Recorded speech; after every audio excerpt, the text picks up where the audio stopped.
An unprecedented event had shaken the medical community. A patient, bedridden for 4 years, had awakened from what doctors called an eternal slumber.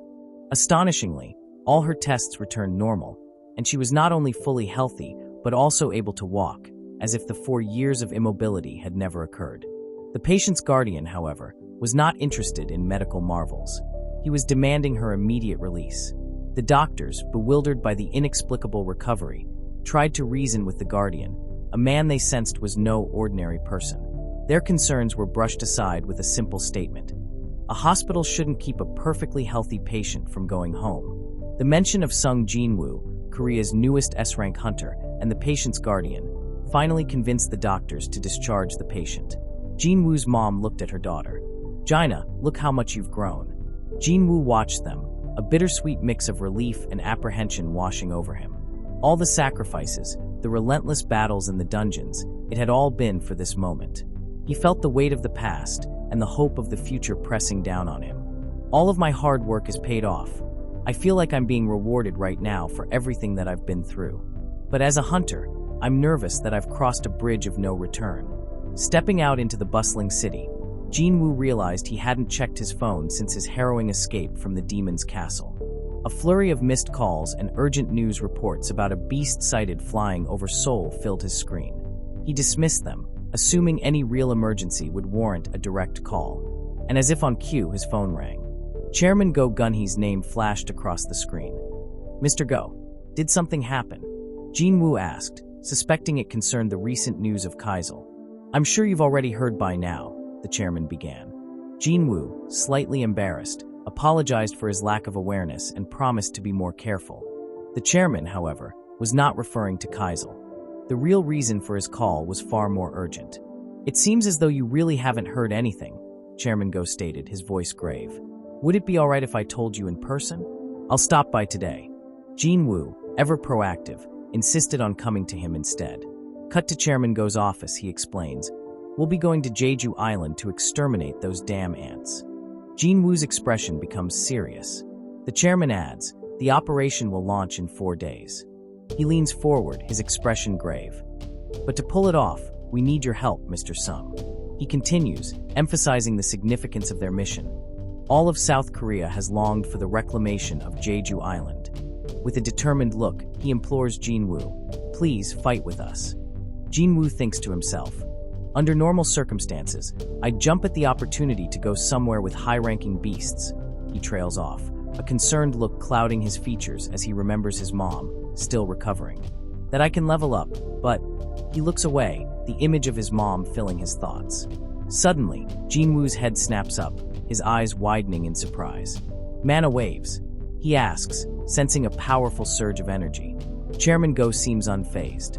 "Is something wrong?" He casually dismisses the disturbance. Nothing serious. It just seems like there are hunters fighting somewhere nearby." He chuckles, a knowing glint in his eyes. "Ha ha ha, as expected. Your senses are sharp. I'm impressed you felt that from such a distance away." Jinwoo, his brow furrowed, processes this information. The chairman explains, "The S-rank hunters are probably warming up in the gym right now. Perhaps that's what you felt." Jinwoo's gaze sharpens. "S-rank hunters?" Chairman Go confirms, "Yes, they're warming up because there are only 4 days left until the Jeju Island Raid." He adds a crucial detail. The Japanese S-rank hunters, including Go Ruji, are all here as well. Jinwoo's expression hardens at the mention of Go Ruji. "Go Ruji? Are you talking about?" The chairman nods. "Yes, the Go Ruji, the greatest hunter in Japan, and a name everyone has probably heard of at least once in their lives, even if they're not a hunter." He gestures towards a large, futuristic-looking building outside. "Would you like to come with me to the gym?" The scene changes to the gym, where a fierce sparring match is taking place. A muscular man with light-colored hair and glowing red eyes roars, as he throws a punch at another hunter. The impact of the blow is visible as the recipient is sent reeling. The attacking hunter is Baek Yunho, and he delivers a swift kick. He continues his relentless assault, sending his opponent spinning. "Coach Baek," the other hunter shouts. "A young guy like you should be stronger than this." The hunter with the afro reveals himself to be Ma Dongwook. He retorts, "I am no coach, Coach Ma," and retaliates with a powerful blow, creating a visible shockwave. Back in the observation area, Chairman Go observes the sparring match with Jinwoo, commenting, "This many S-rank hunters gathered in one place? Not something you see every day." He explains the source of the mana Jinwoo felt earlier. "The mana waves you felt earlier probably came from them." He points out Baek Yunho in the ring. Looks like Mr. Baek is struggling a bit. Choi Jong-in, in a light-colored suit and glasses, approaches them. He greets Jinwoo. "It's been a while, Mr. Sung." He gestures towards the sparring hunters. "That person in the uniform over there is Ma Dongwook of the Fame Guild." Chairman asks him, "You said that Mr. Baek isn't going all out, but why is he holding back against someone as strong as Mr. Ma?" Choi Jong-in responds, "He has an audience watching him, so fighting at maximum capacity would put him in an awkward position, since Mr. Baek transforms into a monster when he gets serious." Jinwoo listens intently, a thoughtful expression on his face. So the rumors were true. He has the ability to transform. Choi Jong-in gestures towards another group of individuals observing the fight. And those people gathered over there are the Japanese S-rank hunters. Aizawa Ippei, a man with short, dark hair and a stern expression. Ishida Mari, a woman with distinctive, short red hair and a serious gaze. Tanaka Kenzo, a heavily muscled man full of scars and a confident smirk. Hoshino Minoru, a younger man with bright orange hair. Finally, Kumamoto Atsushi, a long-haired man with his face hidden behind a medical mask. Jinwoo, observing one of them, thinks to himself, "Is that Go Ruji, the S-rank hunter from Japan?" A woman with orange hair and a curious expression asks, "Huh? Who's that guy over there?" The man answers, "Ah, he's Sung Jinwoo, a hunter who recently became an S-rank." Go Ruji, also showing interest in our protagonist, asks, "Is he an assassin-type hunter?"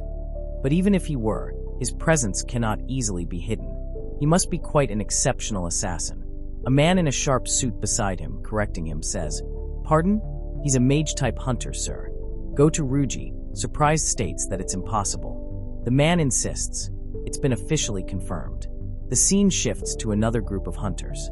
"Look who's here," Lim Taegyu says, his tone laced with disdain. "Isn't that Sung Jinwoo, the guy who ruined Minsung's debut?"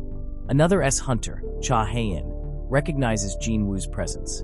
"Sung Jinwoo," she murmurs. "I knew it. He's the reason the air felt different." Ishida, turning to Kei, remarks, "Kei, that hunter over there is South Korea's 10th S-rank hunter."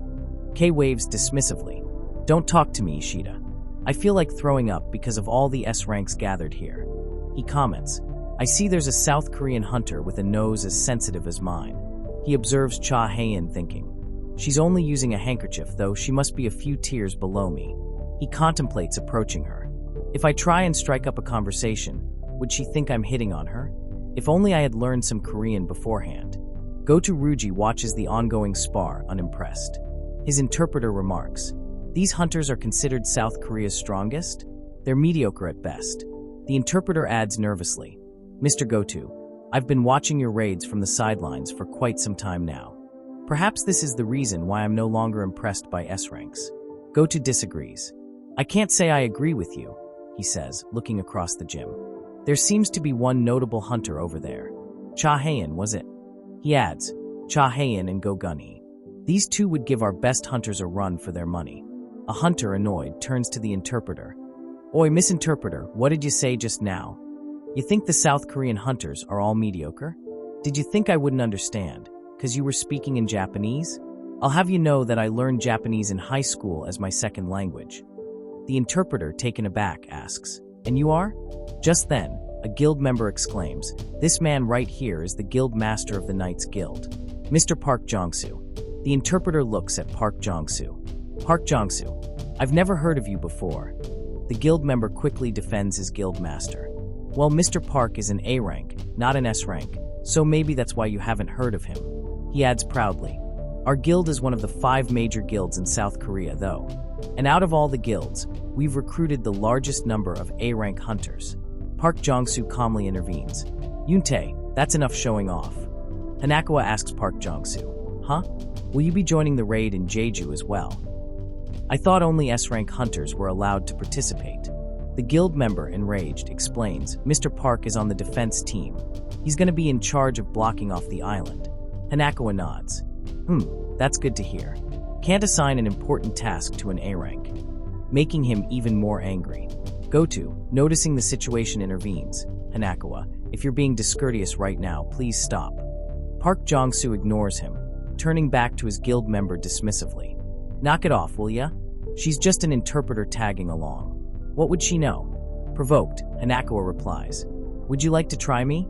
She removes her jacket. My name is Hanakawa, and I'm an A-rank hunter from Japan. Don't tell me you can't take on a mere interpreter that's simply tagging along. Park Jong-soo, attempting to defuse the situation. For Christ's sake. Look, misinterpreter. Enough with the dissing. Hanakawa replies. Are you a non-combatant hunter? Jinwoo remarks a fight between a Japanese A-rank hunter and a South Korean A-rank hunter. Jong-in adds, looks like things are about to get interesting. Park Jong-soo agrees on the duel, but let's lay down some rules. The rules are simple. The first person to grab the opponent's wrist wins. Better than just aimlessly duking it out, don't you think? He adjusts his sleeve, adding, the one who gets their wrist caught loses. Hanakawa assesses Park Jong-soo's stance, thinking, even if I go in throwing punches at him, the fight will be over if he grabs me. By the way, looks like I won't be able to attack right away. I guess we'll have to play mind games with each other. She gets ready. She looks at Park Jong-soo and remarks, you call that a ready stance? Jong-soo replies confidently, don't you worry, I'm not going to take this hand out unless it's to grab your wrist. Hanakawa thinks to herself, so he's confident in his speed. All right, let's begin. Hanakawa makes her move, her arm shooting out towards Park Jong-soo's wrist. Park Jong-soo easily dodges, moving with surprising agility. Hanakawa thinks, I'm going to wipe that pretentious look off his face.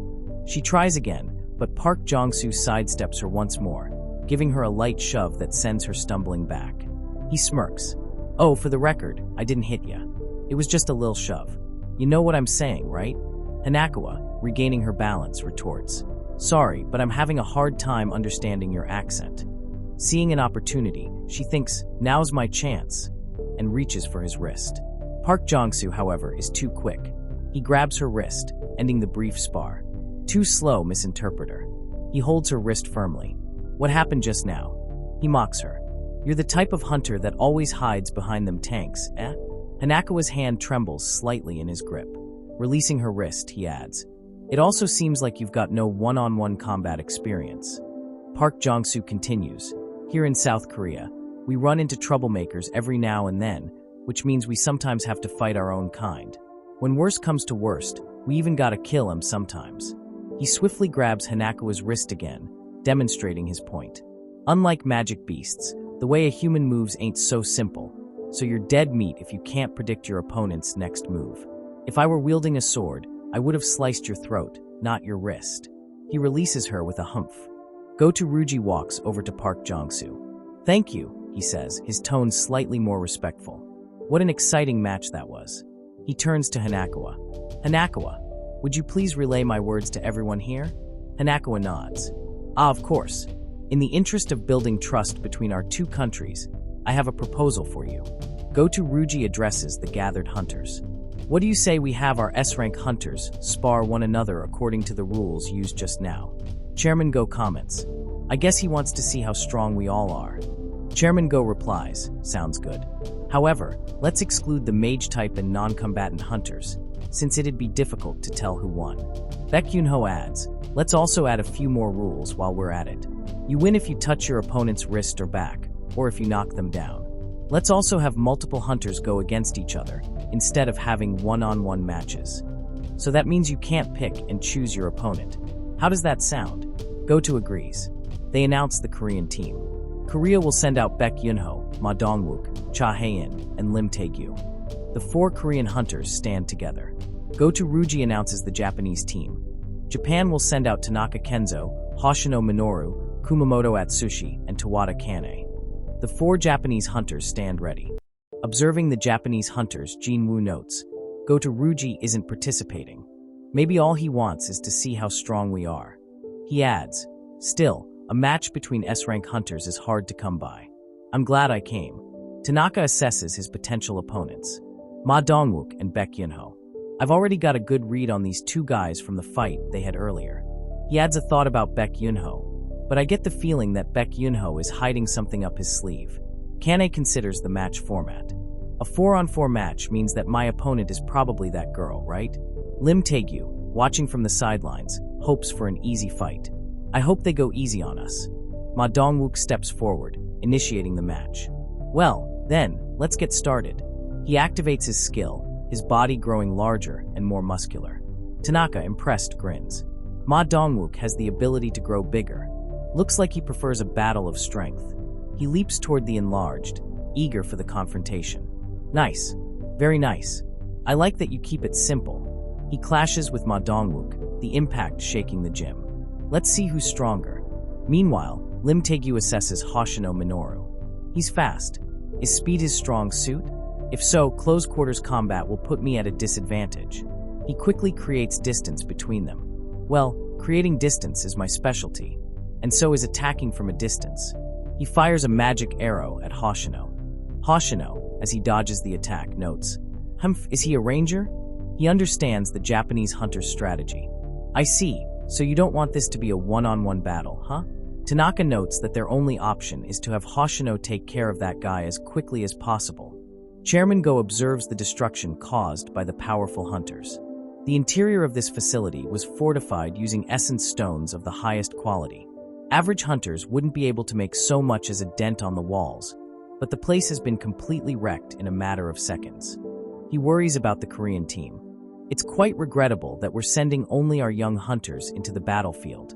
Our opponents are some of the most powerful S-ranks in the world.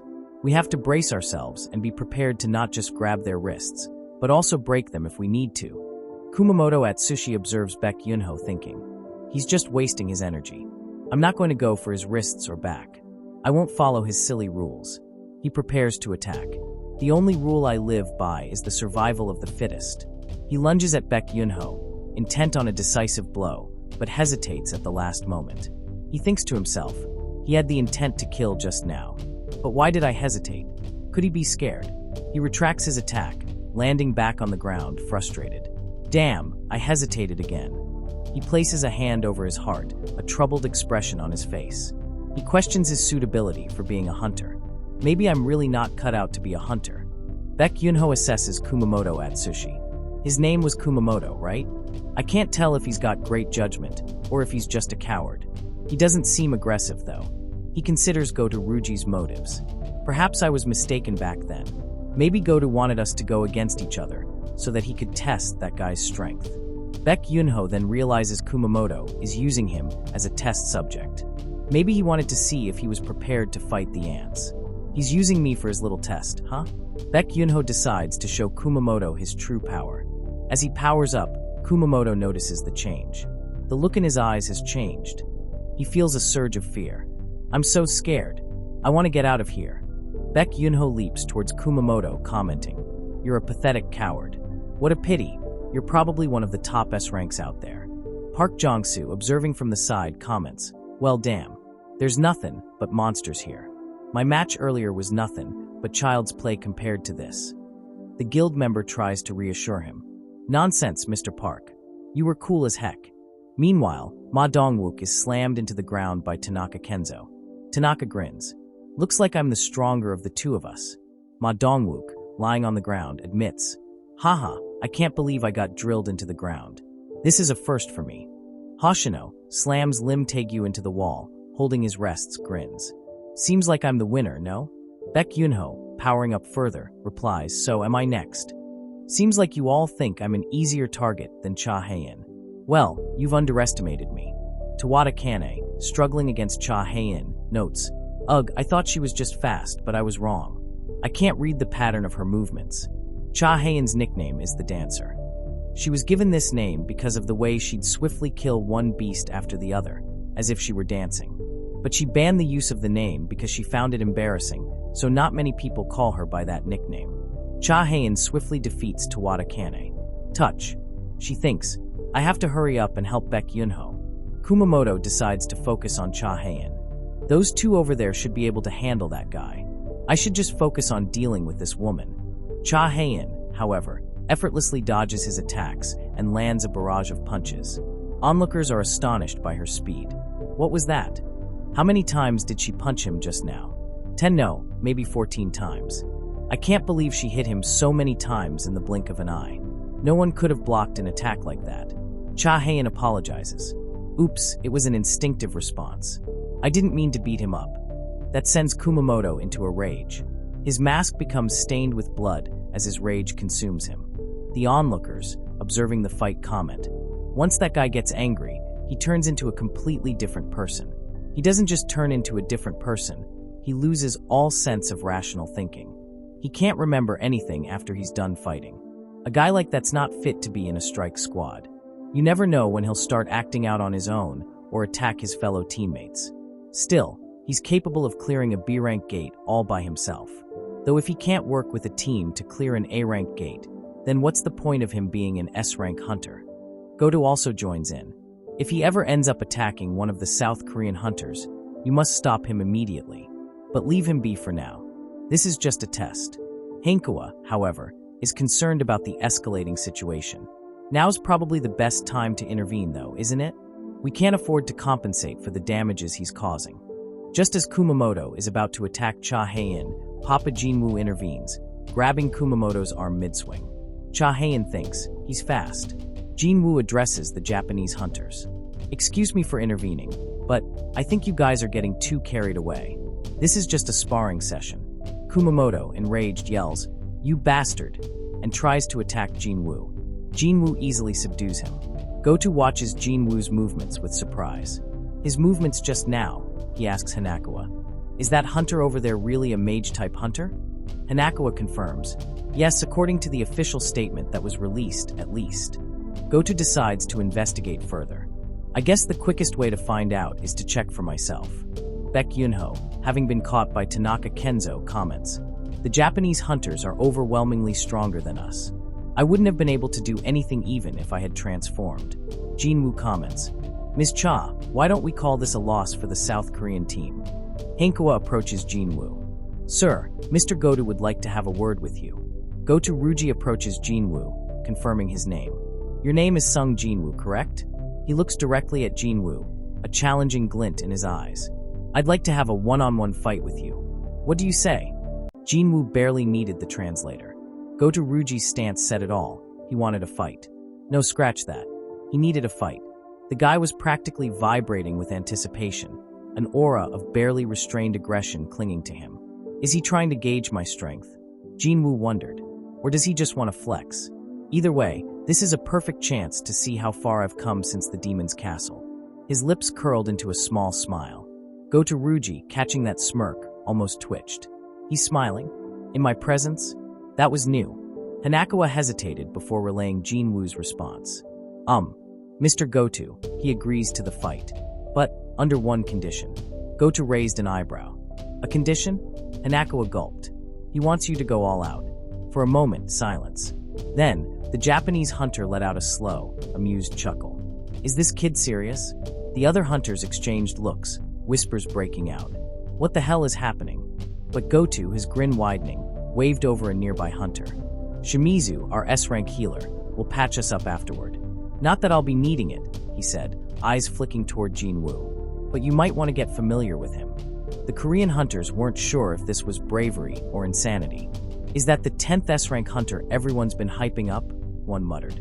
He's up against Goto Ruji. Will he even stand a chance? Cha Hae-in, watching from the side, was unfazed. He's got guts. Then, after a beat, she reconsidered. No, this is the guy who soloed an A-rank dungeon boss and took out over 100 high orcs. This is just another Tuesday for him. Baek Yunho, standing next to her, turned slightly. You alright being around all these hunters today? She shrugged, the ghost of a smirk on her lips. Can't keep holding my nose forever. Especially once we get to Jeju Island. Then, as if something clicked, she turned back to him. Wait, you know Jinwoo, right? Shouldn't you stop him from doing something reckless? Baek Yunho chuckled. Normally, yeah. But, his eyes glinted with excitement. Same reason you're watching. You want to see this fight, don't you? Cha didn't respond immediately. She didn't have to. Instead, she just watched. Across the battlefield, Jinwoo and Goto faced each other, the tension palpable. Alright, Jinwoo thought, flexing his fingers. Let's get this started. Before he even finished the thought, Goto was already on him. Jinwoo, completely unfazed, sidestepped the attack like he was dodging a slow-moving toddler. Goto's eyes narrowed. I missed. Jinwoo blinked. Huh, didn't expect him to launch at me that fast. The Japanese hunter's mind raced. A mage type? No chance. His footwork's too clean, his dodges too precise. He might be fooling others, but not me. His fingers twitched as his aura flared. I'll expose him for what he really is. Jinwoo, meanwhile, casually kept dodging like he had all the time in the world. Goto's attacks were fast, no doubt about that, but they weren't landing. He smiled again. Goto's left eye twitched. He's smiling? Again. The spectators could barely keep up. Should we stop this? One whispered. Another shook his head. Look at Goto. He's serious. Choi Jong-in exhaled, analyzing the battle with a keen eye. Just dodging Goto's attacks is impressive enough. Cha Hae-in corrected him instantly. He's not just dodging. He's forcing Goto to keep attacking. At that moment, Jong-in returned from a much-needed smoke break, took one look at the battlefield and sighed. Man, I always miss the fun stuff. Back in the ring, Goto launched another brutal strike. Jinwoo dodged again. Goto's brows furrowed. Luck. No, this isn't luck. His fists clenched. Fine. If I can't hit him normally, I'll just have to go all out. That's when the killing intent seeped in. Jinwoo barely had time to register the system's alert. Caution. There is an enemy with murderous intent nearby. Murderous intent, he muttered. Before he could fully process it, Goto's next strike almost took his eye out. That was his breaking point. Jinwoo's hand shot out, catching Goto's wrist mid-swing. For the first time, Goto froze. If I'd been a second late, Jinwoo said casually, I'd have lost an eye. Goto's mind screamed. How is he this strong? But something else unsettled him even more. He could have grabbed my wrist, but he didn't. He grabbed my hand instead. A subtle smirk twitched on Jinwoo's lips. Are you playing around with me? Goto whispered. Jinwoo tilted his head. No idea what you just said. His grin widened. But I'm guessing you don't want things to end here, right? That was all Goto needed to hear. Dark energy roared around him. Jinwoo, not one to back down, let his own mana flare. The air thickened. The ground cracked beneath them. They were seconds away from obliterating each other. That's when the interference came. Baek Yunho and Cha Hae-in lunged, grabbing onto Jinwoo. At the same time, Minoru restrained Goto, while Kei erected a towering ice barrier between them. Baek Yunho's voice rang through the battlefield. That's enough. This guy is leading Japan's strike team in a few days. If something happens to him now, nobody wants to deal with the fallout. Hanakawa, looking like he'd just aged 5 years, nodded frantically. Why yeah, let's call it a day. Jinwoo pulled back, dusting off his sleeve. Humph. As he walked away, Baek Yunho hesitated. Did I overstep? Before Jinwoo could answer, Ma Dongwook barreled toward him, laughing. Damn, you took on Goto Ruji and walked away with just a scratch. Impressive. He clapped Jinwoo's shoulder, grin wide. Hey, you've got a great build. My guild's packed with mages, but we desperately need some good fighters. Ever thought about joining us? Jong-in scoffed. Coach Ma, Mr. Sung is a mage type. Ma Dongwook nearly choked. What? Jinwoo sighed. I got a little too carried away. He reflected, gaze sharpening. I've now gotten a feel for the strongest players here. Go Gunhee, Choi Jong-in, Cha Hae-in, Baek Yunho, and Goto Ruji. His smirk returned. And not a single one of them sensed my soldiers hiding in my shadow. Not even Goto. Turning, he addressed Chairman Go. You asked if I'd participate in the Jeju Island Raid, right? Chairman Go's breath hitched. Across the battlefield, Goto Ruji stood alone, sweat dripping, eyes wide. He clenched his fists, trying to steady his breath. What the hell is he? Baek Yunho sat at his desk, deep in thought. So it's actually possible? A hunter who could keep getting stronger? This wasn't just a gimmick. It was real.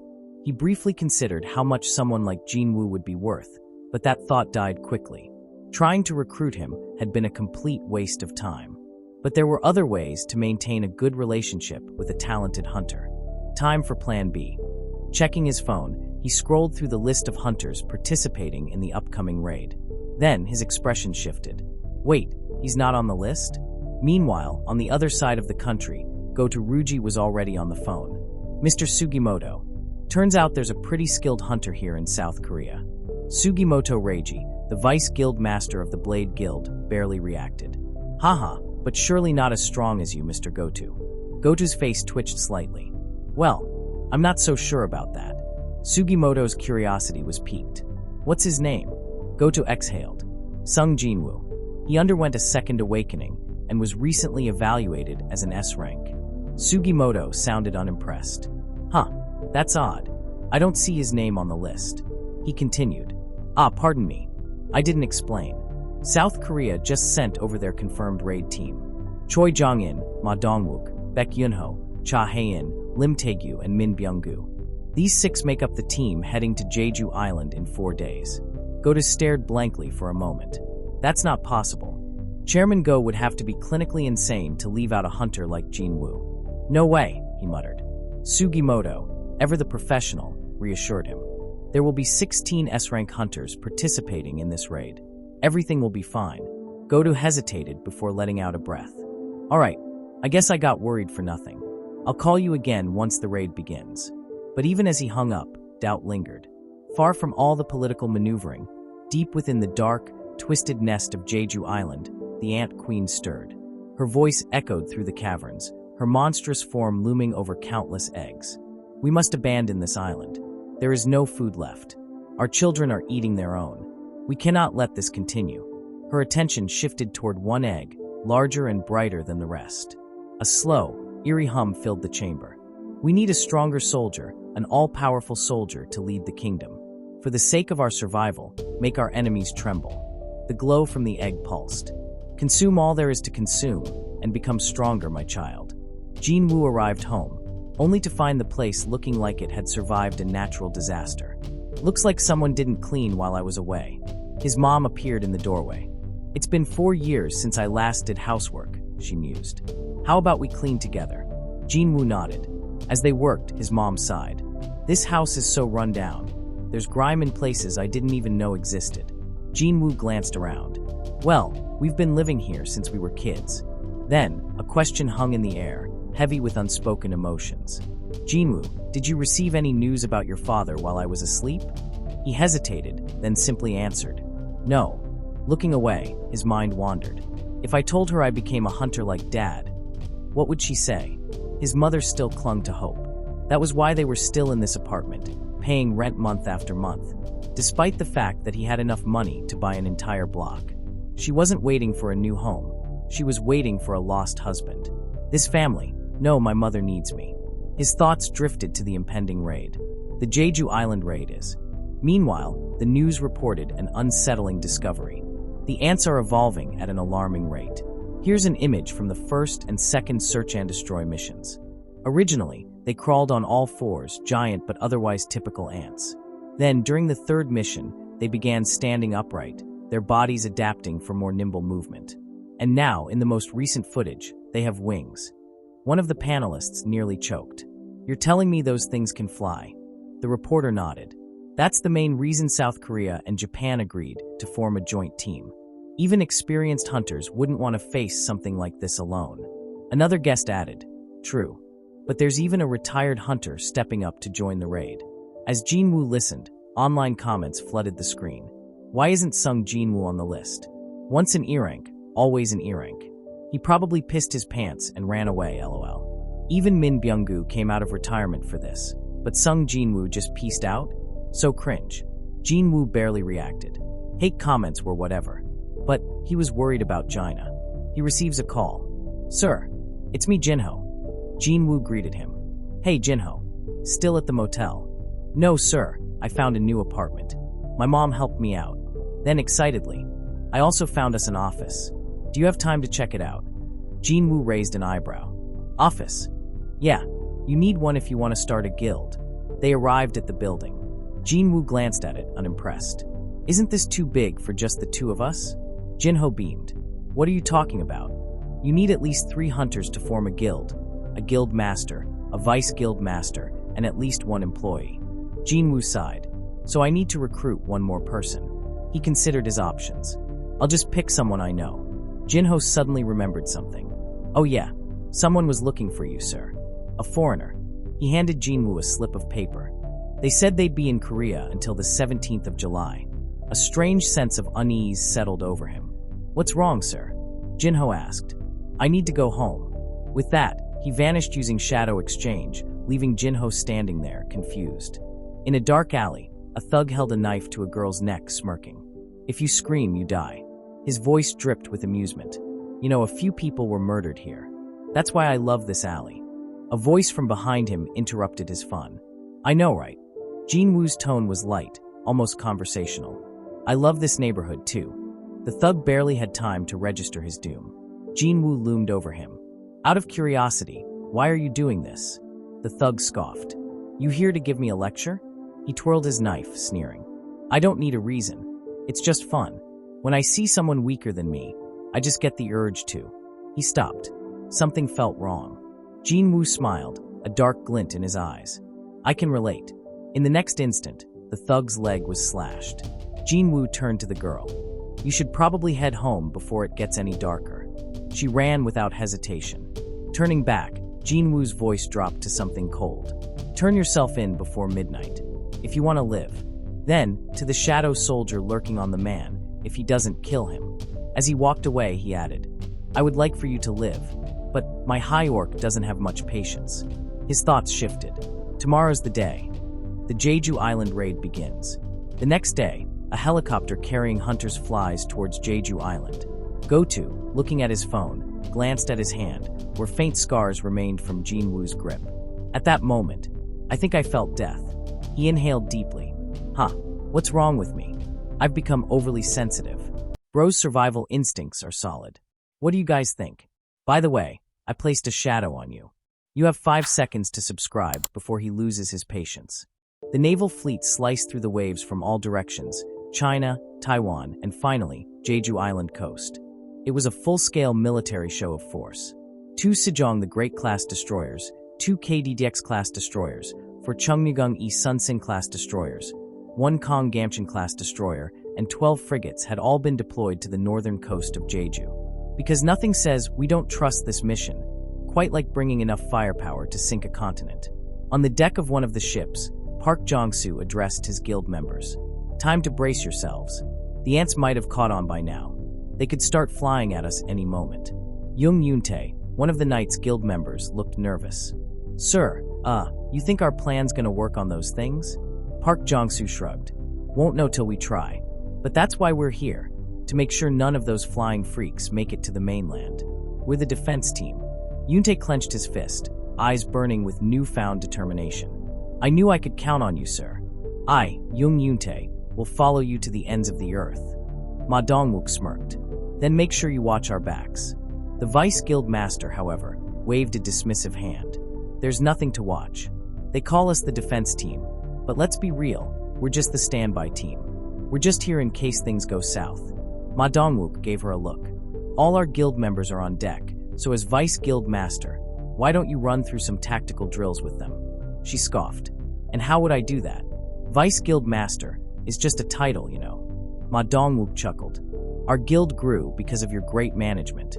You not only came up with our symbol, but you also expanded our activities. I suck at managing stuff, so I'm grateful." She exhaled. "I don't feel great about sending you out there, but make sure you come back in one piece."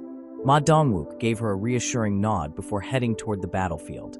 Meanwhile, at a separate location, a guild master was losing his mind on the phone. "What? You sent Minsung there? The ants could show up any second. Get him to the back, as far back as possible." A pause. "What do you mean you can't recall the troops?" "Fine. Tell him to find cover and stay hidden."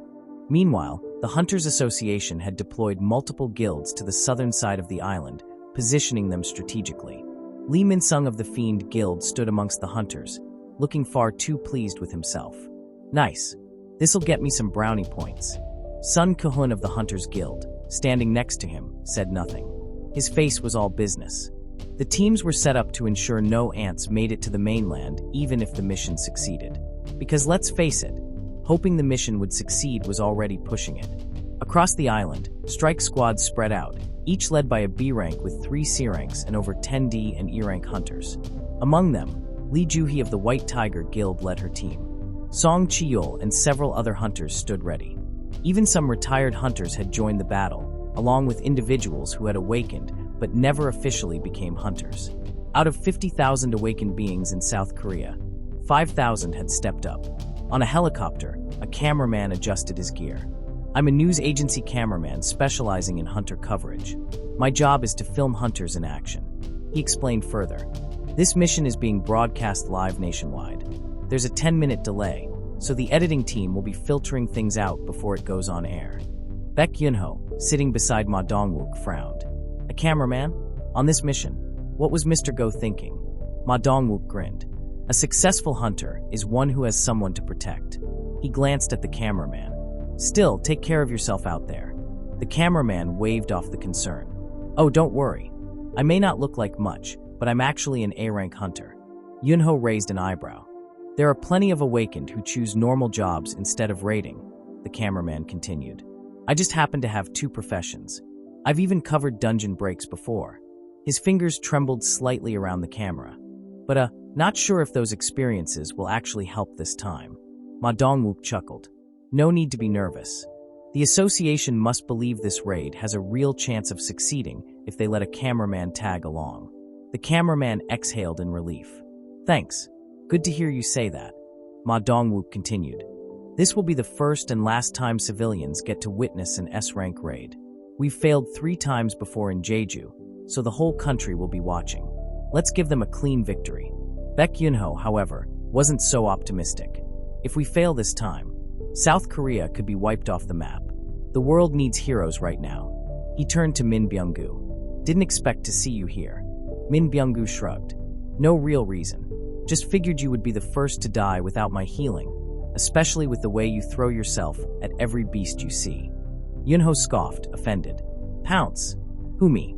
Cha Haein glanced at Yunho. Did you happen to see Jinwoo before coming here? Yunho blinked. Why? She looked startled. No reason.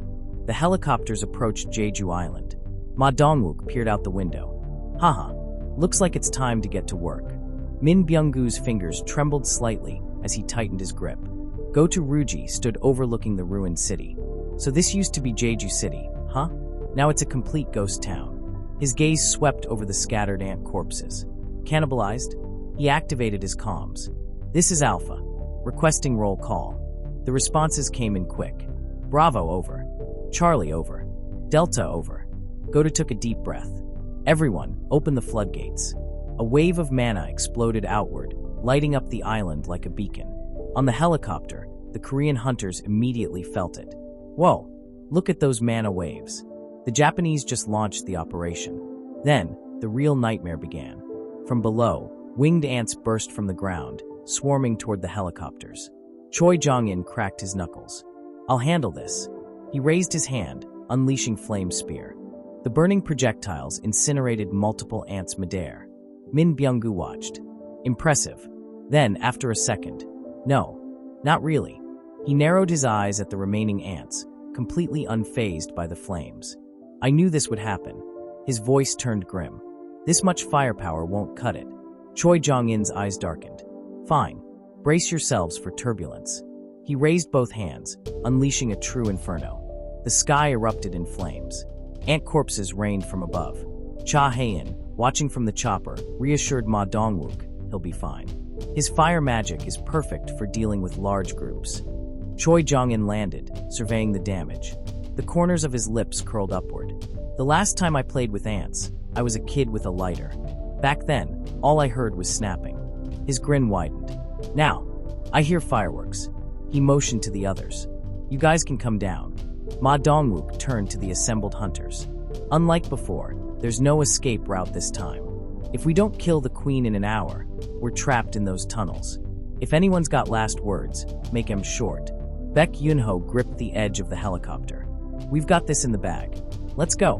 One by one, the hunters jumped.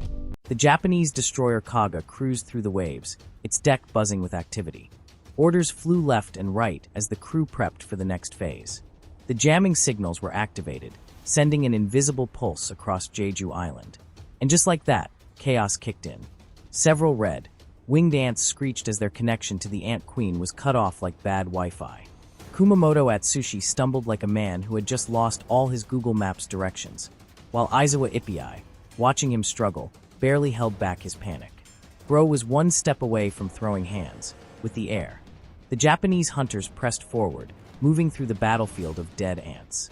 Tawada Kane, ever the impatient one, casually suggested just speedrunning the mission and wiping out all the ants before the Korean team even had a chance to kill the queen. Meanwhile, Tanaka Kenzo was having a very hands-on approach, snapping the wings off the ants like he was playing with bubble wrap. Elsewhere, Kei was busy flexing his ice magic, raising walls and blocking paths, all while noticing the glow of fire magic lighting up the tunnels in the distance. Fireworks. Oh, that must be that guy, Choi Jong-in. He entertained the thought of what would happen if they went head-to-head. Ice versus fire. Now that'd be a fight worth watching. Meanwhile, the Korean hunters arrived at Baeknak Dam, once a famous crater lake, now just another casualty of the ants' invasion. The place was unrecognizable, a hollowed-out wasteland of dirt and tunnels. This was no longer a national treasure. This was a bug-infested nightmare. Choi Jong-in wasted no time, setting up a ring of fire around one of the tunnels. Normally, his flame prison was used to trap enemies like they owed him money, but today, it was a shield, keeping any ant's B rank or lower from getting in. He started flinging fireballs to map out the tunnel system, watching how they bounced off the walls like pinballs. Baek Yunho, watching this unfold, wasn't exactly feeling safe. Fireballs ricocheting in a closed-off space? Yeah, not the most comforting sight. Choi, completely unfazed, broke it down for him. This place was a labyrinth. If they went down the wrong path, they'd end up right back where they started, just like the fireballs. The key was to find a deep tunnel with no explosion marks. That would lead them to the queen. Baek Yunho had to admit, dude was on point. Having him on the team was reassuring. Without wasting any more time, the group advanced. While all this was going down, Jinwoo was casually running his 10 kilometers daily quest, flexing his insane stats like it was just another Tuesday. He glanced around. The streets were eerily empty. Even for a quiet area, it felt way too deserted. The Jeju Island broadcast must have started. He didn't need to watch, though. He already knew the Korean and Japanese S-rank hunters were legit. If everything went according to plan, they'd handle it. But when did things ever go according to plan? Back on Jeju, a giant ant got skewered like a kebab by several ice shards. Choi Jong-in observed the battlefield, noting that most of the ants had evacuated from the tunnels. Their prediction had been correct. Lim Taegyu, taking in the sight of the weirdly evolved ants, wasn't exactly impressed.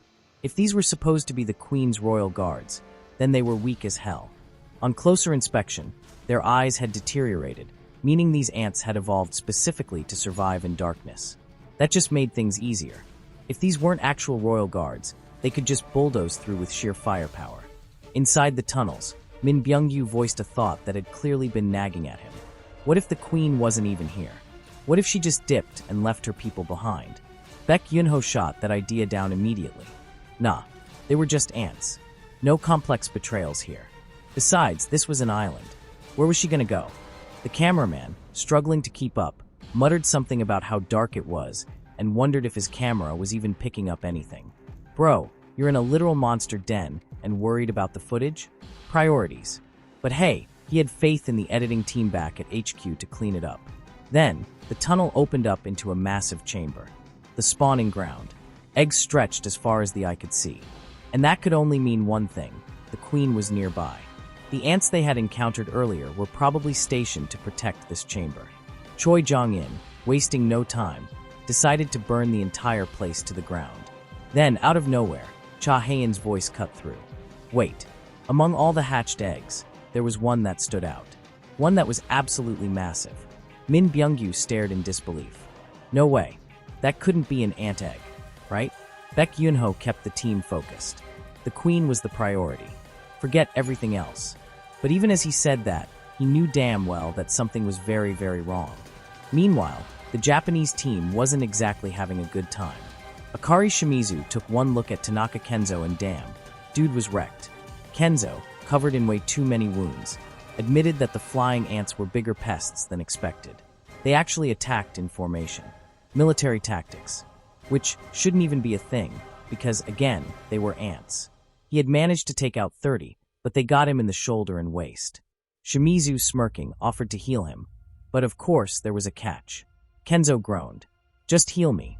She was way too entertained by this. I'm not asking for money this time, she teased. Kenzo did not have the patience for this. What do you want? That's when he noticed something.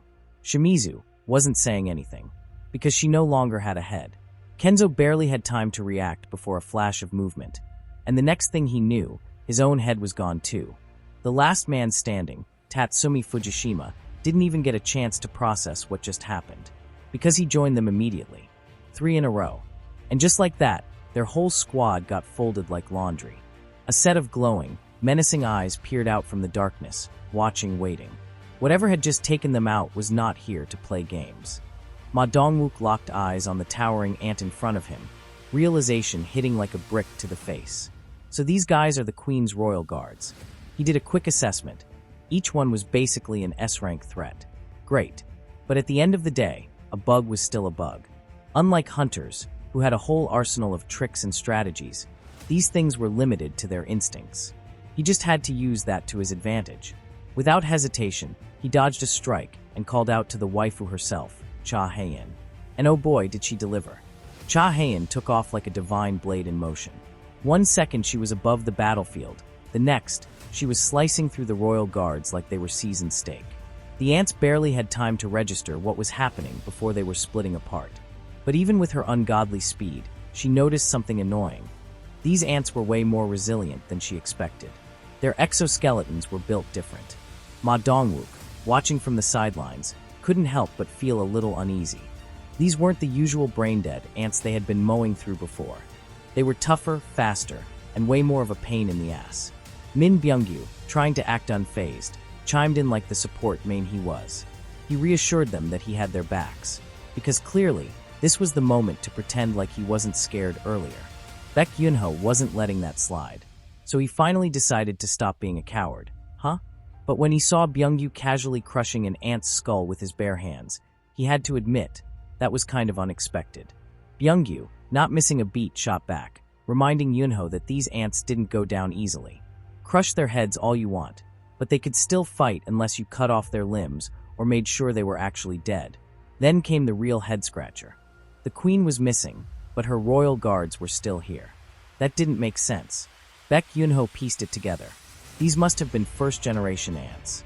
The newer, stronger generation must be deeper in the tunnels, waiting. Min Byungyu, having regained his composure, threw out some buffs, instantly making the hunters feel supercharged.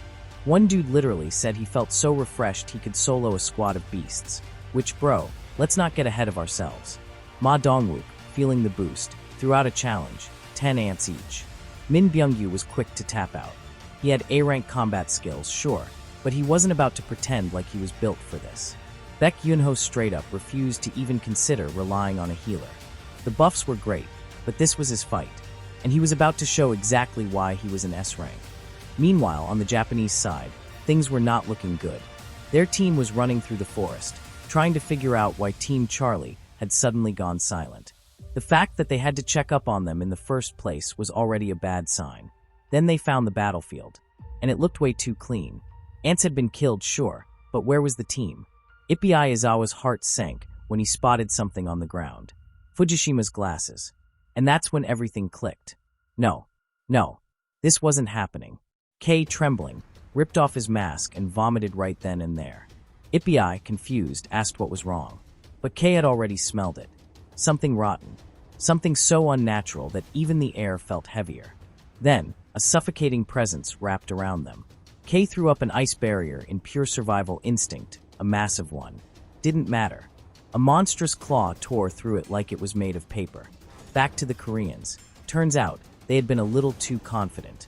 Baek Yunho reminded them that while they felt like they had been fighting for a long time, only 5 minutes had passed. Which meant they had actually been wrecking these ants at record speed. That was when his gaze landed on Cha Haein. She wasn't just doing well. She was outpacing them all. In just a few minutes, she had slaughtered twice as many ants as him. And considering who he was, that was crazy. Ma Dongwook quickly calculated their time. 15 minutes in. If they turned back now, it'd take even less time to get out.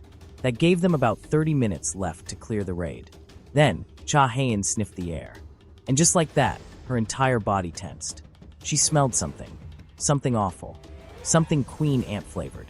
Baek Yunho focused his senses. And there she was, at the very back. with 8 guards blocking the way. Ma Dongwook wasted no time. He had a plan. The royal guards were basically S-rank beasts. But if the team worked together, they could handle them. Meanwhile, he would take on the queen himself. He turned to Cha Hae-in. Could she handle the guards? She didn't even hesitate. Of course she could. Choi Jong-in, feeling zero chill, unleashed hell. Dude had been holding back this entire time. But today, absolutely not. With a smirk, he let his mana explode outward, shaping it into a massive fire dragon. Lim Taegyu, ever the sniper, provided long-range support. Baek Yunho, watching it all unfold, made a decision. No more restraint. No more holding back. Didn't matter if he looked like a monster. Didn't matter if he became something unrecognizable. If it meant wiping these damn ants off the face of the earth, he was all in. His body shifted, bones stretching, muscles contorting as he transformed. When it was over, what stood in his place was no longer human. Cha Hae-in, taking one look at him, couldn't help but acknowledge it. Yeah, bro didn't look like a person anymore. He looked like a straight-up dungeon boss. Ma Dongwook locked eyes on Cha Hae-in and called out, leaving the guards to her. She didn't need to be told twice. With a single movement, she unleashed quake of provocation, drawing the guards toward her like a magnet. The battlefield shifted. Their formation fell apart instantly. And that was all the opening Ma Dongwook needed. His role was simple now. Keep the queen busy until the waifu finished curb-stomping her bodyguards. From the sidelines, the cameraman felt his hands tremble slightly around his equipment. This was it. The real battle was about to begin. His crew was already hyped, screaming about record-breaking viewership. They had just hit 80%, and if they could get a little closer for a better shot. Before that thought could go any further, Min Byung-yu yanked him back. No hesitation. No sugarcoating. Welcome to the boss room of an S-rank dungeon. No one's gonna take responsibility for your life here. The cameraman swallowed hard. He was an A-rank, but standing next to Min Byung-yu, he felt like a complete amateur. Meanwhile, somewhere far from the action, an old man sat reading his newspaper, entirely uninterested in the biggest raid in Korea's history. His wife, on the other hand, wasn't having it. She kept trying to convince him to watch, arguing that these hunters were fighting to avenge their son. The old man just scoffed. He had heard all the talk before. He wasn't about to get his hopes up. But then, something changed. The broadcast exploded with excitement. The raid has begun. Korea's hunters are in the Queen's chamber. The old woman clutched her chest as the tension built. The largest ant in recorded history was standing before them. And Ma Dongwook was taking it on alone. But he needed backup, and fast. Then came the good news. Baek Yunho just took down one of the guards. The crowd watching the broadcast erupted. 4 left. 3. 2. They were almost there. The old man finally looked up from his newspaper. They've already tried this 3 times. This time, they need to win. His wife nodded in agreement. Then, the announcement everyone had been waiting for. All of the Queen's guards have been eliminated. Only the Queen Ant remains. The broadcast room was on fire. Viewership had shattered records, surpassing 85%. South Korea was one step away from making history. Back in the Queen's chamber, Ma Dongwook didn't waste a second. The Queen was alone now. Time to go in for the kill. Lim Taegyu let loose a storm of magic arrows, each one slamming into the Queen's head. Baek Yunho, in full beast form, tore through the battlefield. With a confident growl, he lunged at the Queen. A fatal mistake. Because if there was one thing that pissed off a queen, it was being treated like a joke. She retaliated. A wave of corrosive acid erupted from her mouth. Ma Dongwook and Baek Yunho didn't even have time to react. The acid splashed onto them, burning through armor, muscle, everything. Their screams echoed through the chamber. Min Byung-yu stepped in immediately, casting a mass healing spell. Their wounds closed in seconds. The queen hadn't even finished celebrating her attack when he smirked. You should have aimed for me. The queen turned her attention to him instantly. Ma Dongwook was already moving. Shield first. He slammed into her head like a freight train. You're not touching our healer. Choi Jong-in was done playing around. Stand back. The room exploded in fire. A massive inferno engulfed the queen, flames licking up her body, her screams filling the chamber. Baek Yunho, watching her writhe in agony, smirked. She's done for. He had seen enough battles to know when a beast was on its last legs. Then, something shifted. The queen let out a roar unlike anything they had ever heard. It wasn't a death cry. It was a summon. From the Japanese destroyer, alarms blared. Something was wrong. Goto Ruji stood among a pile of dead ants, his sword dripping with blood, when the call came through. The ants were moving. All of them. Towards the tunnels. The jamming signals weren't working. What the hell? Back in the Queen's chamber, the hunters barely had time to process what was happening before Cha Hayan stepped forward, blade drawn. It's over, right? Lim Taegyu, also catching his breath, nodded. Have we finally become the 7th country to clear an S-rank gate? Then Cha froze. Something felt off. Ma Dongwook's voice cut through the confusion. The ants are swarming toward us. We need to leave. Now. The hunters snapped their heads up. What? They still had time left. Did this mean the Japanese team failed to hold the line? Ma Dongwook shook his head. The association is still figuring it out, but we have to move. Then a horrifying sight. Choi Jong-in stared at the tunnel entrance, his face pale. The flame prison I cast over the entrance has been destroyed. Then the pressure hit. A presence so overwhelming, it felt like their very souls were being crushed. The air itself vibrated. Then it stepped into the chamber. A single ant. Baek Yunho, still in his beast form, froze in place. No, this wasn't possible. This didn't make sense. This one ant, the power radiating off of it felt like it could wipe them all out without breaking a sweat. Then it roared, and the entire island shook. Yo, if you made it this far, you need to hit that subscribe button, or this ant is pulling up to your house next. You got 5 seconds before it starts packing your bags.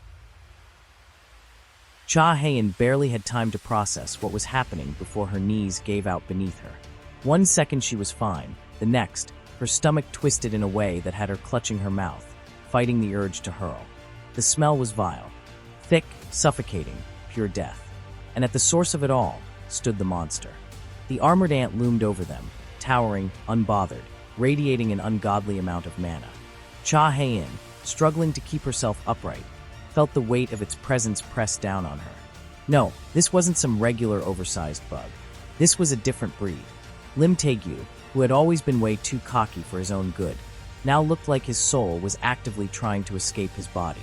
His hands shook as he gritted his teeth, desperately trying to rally himself.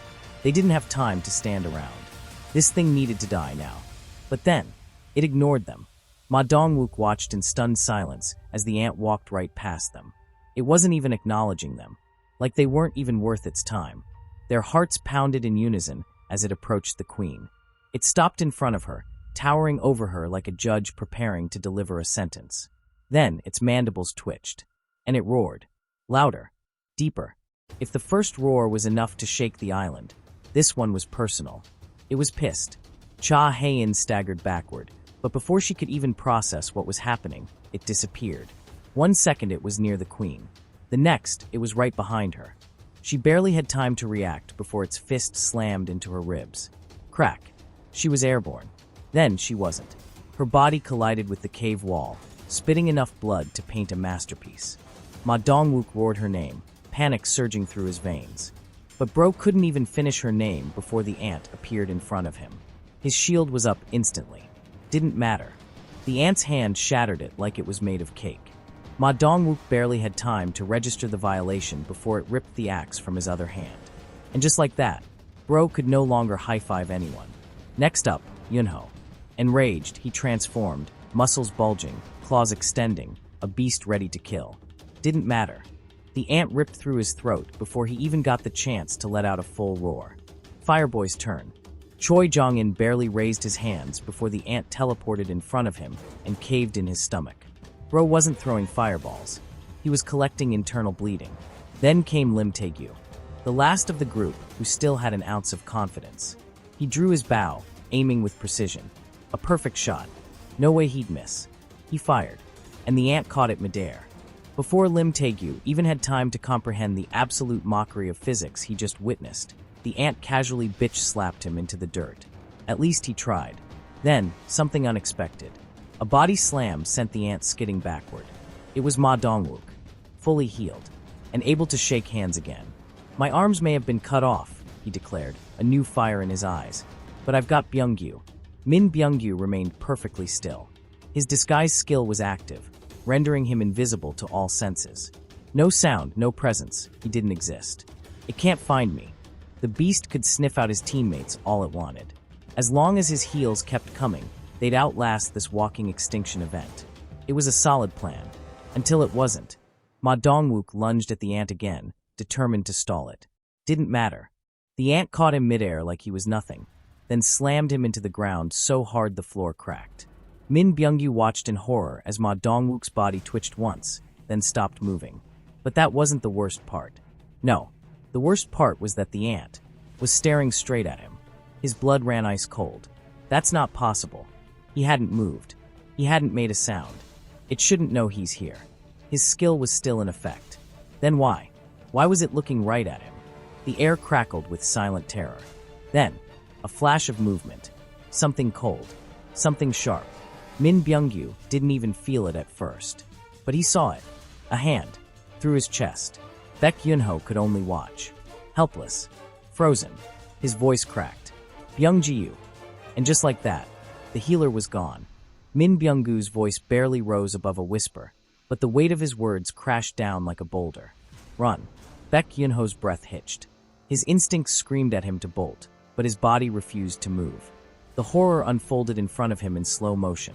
The monstrous ant roared, its hulking form towering over them. Then, without hesitation, it went in for a taste. The healer didn't even get a chance to scream before his head was gone. The silence that followed was deafening. The other hunters stood frozen, their expressions a mixture of disbelief and sheer terror. Baek Yunho's mind snapped. He launched himself at the beast, his dead friend's body hitting the ground like a discarded ragdoll. But before he could even attempt anything meaningful, the ant's clawed hand clamped around his neck, hoisting him into the air like a disobedient kitten. Mockingly, the creature repeated Byung-gu's final words, its grotesque mandibles twisting them into something sinister. Run, Yunho. Run away. Yunho. The taunt sent rage coursing through him, his teeth grinding together as he managed to spit out a defiant insult through the suffocating grip. The ant squeezed tighter, relishing in his struggle, then did something no monster should have been able to do. It spoke. The words came out in a garbled, unnatural cadence, but they were clear enough. Weak. They were all weak. The queen was dead, but killing them all wasn't enough. It wanted more. And then it happened. The monster's body tensed, its head tilting slightly. Like a corrupted file suddenly loading, memories not its own flickered behind those monstrous eyes. It had not just devoured Byung-gu's body, it had stolen his power, his knowledge. And with that came understanding. It spoke again, but this time the words were laced with something far more chilling, curiosity. Who is your king? Baek Yunho barely had time to process the question before the ant suddenly jerked its head toward the tunnel entrance, its entire demeanor shifting. Something outside. Something strong. And then, just like that, he was dropped. He collapsed onto the cold, blood-stained ground, gasping, coughing up the coppery taste of his own pain. His mind spun as he forced out the words between ragged breaths. Outside. Was it heading toward Goto-Ruji? But there was no time to think. The ant swarm surged forward like a living tide, and Yunho barely had a moment to curse before they were on him. Meanwhile, the Japanese hunters were starting to get an itch in their collective spines. Something was wrong. First, Team Charlie went silent. Then Team Delta. Goto, ever the cool-headed leader, offered a simple explanation. Maybe there was a signal disruption. But even he knew that was reaching. Kane's voice crackled through the radio, confirming that only Team Alpha was still in contact. Should they check it out? Negative. Goto assured them he had it covered. They were to finish their task and hold position. Then his phone rang. A number he recognized. Matsumoto. Before their conversation could go anywhere, the perspective shifted. This time to a Chinese naval vessel stationed not far from the action. The captain, watching the chaos unfold from afar, commented on Korea's bold move. But his officer wasn't too worried. The ants wouldn't be crazy enough to fly all the way to China. Right? The captain smirked. The Japanese were too invested, too eager. Goto-Ruji's desperation to become a national-level hunter was all too obvious. And yet, despite his record, he had yet to clear an S-rank gate. The captain's eyes gleamed with amusement. He smelled an opportunity. Meanwhile, Goto stood amidst carnage. His radio buzzed with increasing urgency, but he didn't respond immediately. His gaze remained fixed on what was left of his men. When he finally spoke, his tone was cold. Hunters had died. Unnecessary losses, Matsumoto noted. But no need to be sentimental. They were weak. The strong survived. Matsumoto's amusement was almost tangible through the line. Ever the ruthless one, go to. No matter. The plan was still intact. With the jamming signals down, all the ants were now heading straight for the Queen's location. Another unexpected twist, but nothing out of control. Then came the real question. Would the South Koreans survive? Goto didn't hesitate. 0% chance. Not even a sliver of hope. Matsumoto chuckled darkly, already spinning the headlines in his mind. The Japanese hunters valiantly assisted the Koreans, only to be forced to withdraw when the entire Korean raid team was wiped out. Tragic, truly. And in the midst of it all, Goto's bid for national-level status would conveniently be denied. The press would feast on it. And just like that, the final order came. Pull out. Only, before Goto could give the command, something blurred into view. A flash of motion, an attack. He barely managed to block with his sword. Ishida wasn't so lucky. Her body crumpled, lifeless, before Goto's eyes. He immediately knew. This was no ordinary ant. Minoru was ordered to fall back. Protests were shut down instantly. Against something like this, he'd only be a liability. Then the ant spoke, Ishida's severed head still clutched in its claws. Are you the king? For a moment, Goto was stunned. A monster that could talk. A smile flickered on his lips, though his mind was racing. Why, yes. Yes, I am. The air tensed. A pulse of raw magical energy exploded from the ant, sending a cold chill straight down his spine. Goto's confidence wavered as a sensation long buried clawed its way back into his memory. This feeling, he had felt it before. When was it? His thoughts were cut short. Literally. Meanwhile, inside the Queen's chamber, the Korean hunters were barely holding on. Yunho shouted for more firepower, but Choi Jong-in knew the risks. If he burned any hotter, there wouldn't be any oxygen left to breathe. Their situation was beyond dire. Injuries stacked upon injuries, their healer long gone. If this kept up, there wouldn't be a way out. Then, something cut through the chaos. A blur of movement. Yunho's breath hitched. What was that? A black soldier? The scene cut away to a city street. It's Jinwoo, his eyes glowing with an unmistakable, overwhelming power. And then, the moment everyone had been waiting for, the single word that would change everything. Exchange. The cameraman clutched his teeth, face frightened, hands shaking as he stared at the absolute massacre unfolding before him. His mind was running on pure denial. What the hell just happened? The last thing he said to his father looped in his head like a cursed tick-tock sound. That was it. That's how their last conversation went down. He could have said anything else, but no, he had to drop some casual small talk. Have you eaten yet? Now there was no rewind button. Then came the real problem. A giant ant loomed over him, mandibles clicking like it was about to one-shot him for the clip. It lunged, then stopped. A blade had been shoved straight through its chest. The body dropped. Igris didn't even blink. The guy just pulled his sword back like he was clocking out of work and moved on. Meanwhile, KMS Broadcasting was in full meltdown mode. Everyone straight up considering a career change. What do you mean our S-rank hunters got packed up by one ant? The phones were exploding. Sir, the lines are about to fry. Viewers are losing their minds. The director slammed his hands on the table. So what? What do they expect us to do? Air their funeral in 4K. It's over. We're done. Then, one of the staff ran in like they just saw a ghost. Sir, someone just showed up at the scene. The director, too mentally drained to care, waved them off. Huh, who the hell is it? Take a look. He did. And suddenly, everything changed. Go live. Now. A producer panicked. Sir, if we go live now, there won't be a delay. What if this goes sideways? We already pulled the plug once. It can't get worse. Go. Live. Now. Our fate is now, in the hands of that man. Jinwoo strolled in like he owned the place, shadow soldiers rolling behind him like an entourage. He had used Shadow Exchange to swap places with one of his marked shadows. And now, he was here, with his entire army. The vibe shifted instantly. He calls out Iron. Iron, ever the hype man, let out a roar that shook the whole chamber. The ants whipped their heads toward him, looking ready to throw hands. Jinwoo just gave him a nod. Good work. Then, he pulled out his daggers. The Demon King's daggers. And then came the slaughter. Jinwoo moved, and suddenly, limbs were flying. His daggers cut through ant armor like it was wet cardboard. The injured hunters? absolutely flabbergasted. Who is that? Baek Yunho, barely conscious but still able to process insanity, exhaled. Coach Ma, we're saved. But Jinwoo wasn't alone. Igris was next to him, flaming sword making ants extra crispy, plowing through them like a wrecking ball. The bears and iron also joined in.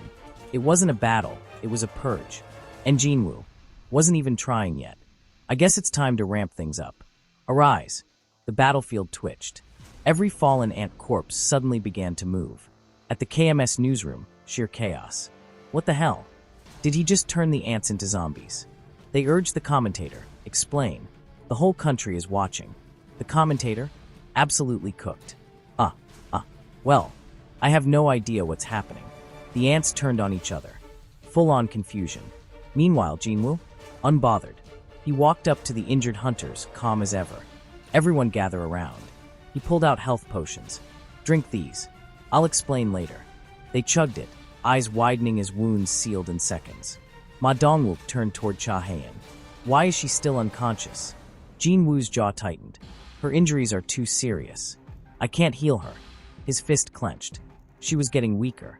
The last of the ants dropped dead, and Jinwoo turned back to the hunters. Time to leave. We're done here. Ma Dongwook nodded. Right. Let's go. Then, the air changed. A heavy pressure filled the chamber. It was back. The monstrous ant returned, its aura so thick it felt like the air was crushing down on them. Your king was not outside. Baek Yunho's stomach dropped. If this thing was here, then, does that mean Go to Ruji lost? Jinwoo's eyes darkened.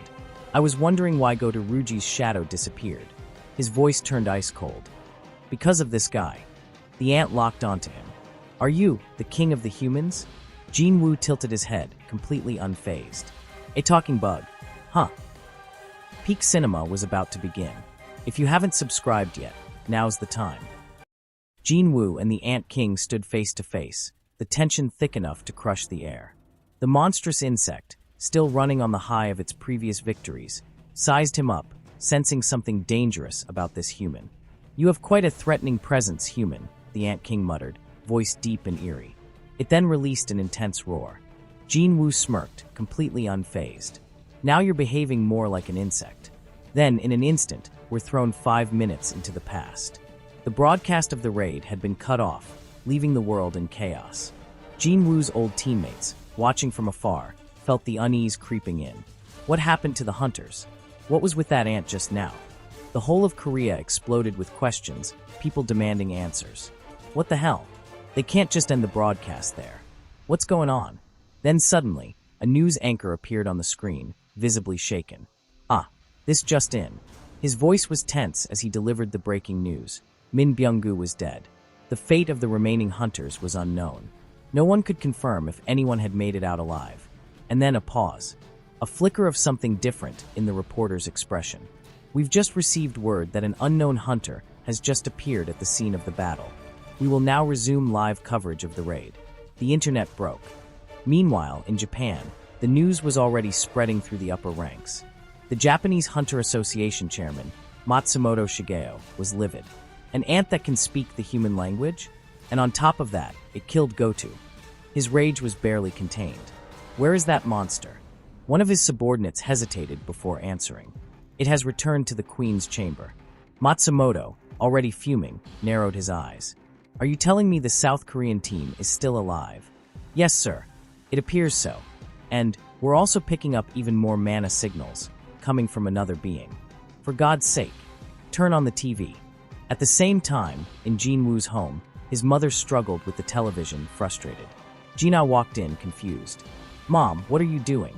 The TV stopped working all of a sudden, she muttered, fiddling with the remote. Jina wasn't listening anymore. She had just seen something. She bolted to her room, heart racing. Her mother, bewildered, watched her go. Both of them are all over the place today. Meanwhile, Go Gun-hee, chairman of the Korean Hunter Association, stared at the broadcast, his hands gripping the desk. He recognized that figure immediately. That's Sung Jinwoo. His assistant, seeing his reaction, panicked. Mr. Go, please calm down. But he wasn't listening. All eyes were now on the screen. Back on Jeju Island, Jinwoo versus the Ant King had begun. The ant threw the first punch, its massive, clawed fist colliding straight into Jinwoo's face. The impact sent shockwaves through the chamber, dust and debris flying everywhere. Baek Yunho and Choi Jong-in, barely able to watch, felt their stomachs drop. A mage should never get so close to their enemy. Choi muttered, his voice uneasy. I think he underestimated the ant's strength. He ended up getting hit in the face. The Ant King stood there, proud of itself. You are weak. You must not be the king. But then the dust settled, and every single person watching dropped their jaw. Even the Ant King looked shook, because Jinwoo was standing there, completely unfazed. No damage, no reaction, just mild irritation. A single drop of blood trickled from his lip. He spat it out, looking at the insect like it had personally offended him. Then, he activated Commander's Touch. The Ant King's body instantly collapsed, forced to its knees under an unseen pressure. It struggled, mandibles clicking in disbelief. Jinwoo charged. And then boom. The Ant King was launched across the chamber, crashing into the wall at breakneck speed. The onlookers, still barely processing what had just happened, were completely speechless. Ma Dongwook, his voice shaky, turned to the others. Coach Baek, Coach Choi, are you sure Sung is a mage-type hunter? Baek Yunho, also in complete denial, muttered. I knew he was powerful, but I never imagined he'd be this strong. The Ant King shook off the impact, getting back to its feet, rage seeping through its entire being. It let out another earth-shattering roar and charged. Jinwoo, already annoyed, cracked his fingers. The ant's body is pretty sturdy. Maybe it's because of the exoskeleton. How irritating. The Ant King swung both arms down, aiming to crush Jinwoo. But he caught them effortlessly with one hand. With his free hand, he drove his fist straight into the Ant King's ribs, forcing it to drop its guard. And then another bone-crushing punch landed straight to the face. The ant reeled back, then retaliated, managing to land another punch on Jinwoo. But the exchange was completely one-sided. Blow after blow, Jinwoo dominated the Ant King. It tried everything, but none of its attacks were working. Its hardened armor? Cracking. Its brute strength? Useless. The cameraman, barely holding onto his equipment, could barely form words. Wow, incredible. As an A rank, I can barely even stand up straight right now. I feel like I am about to pass out. The Ant King, still reeling from the barrage of attacks, started to panic. It was losing. For the first time in its life, it was completely overpowered. I'm losing a battle of strength? Jinwoo, unbothered, just kept wrecking it. The monster, barely able to think straight, felt something it had never felt before. Fear. Who the hell is this guy? The Ant King staggered back, barely able to process what just happened. His exoskeleton was shattered. That shouldn't have been possible. No creature had ever overpowered him before, but this human, no, this monster, had just broken through his armor like it was cheap plastic.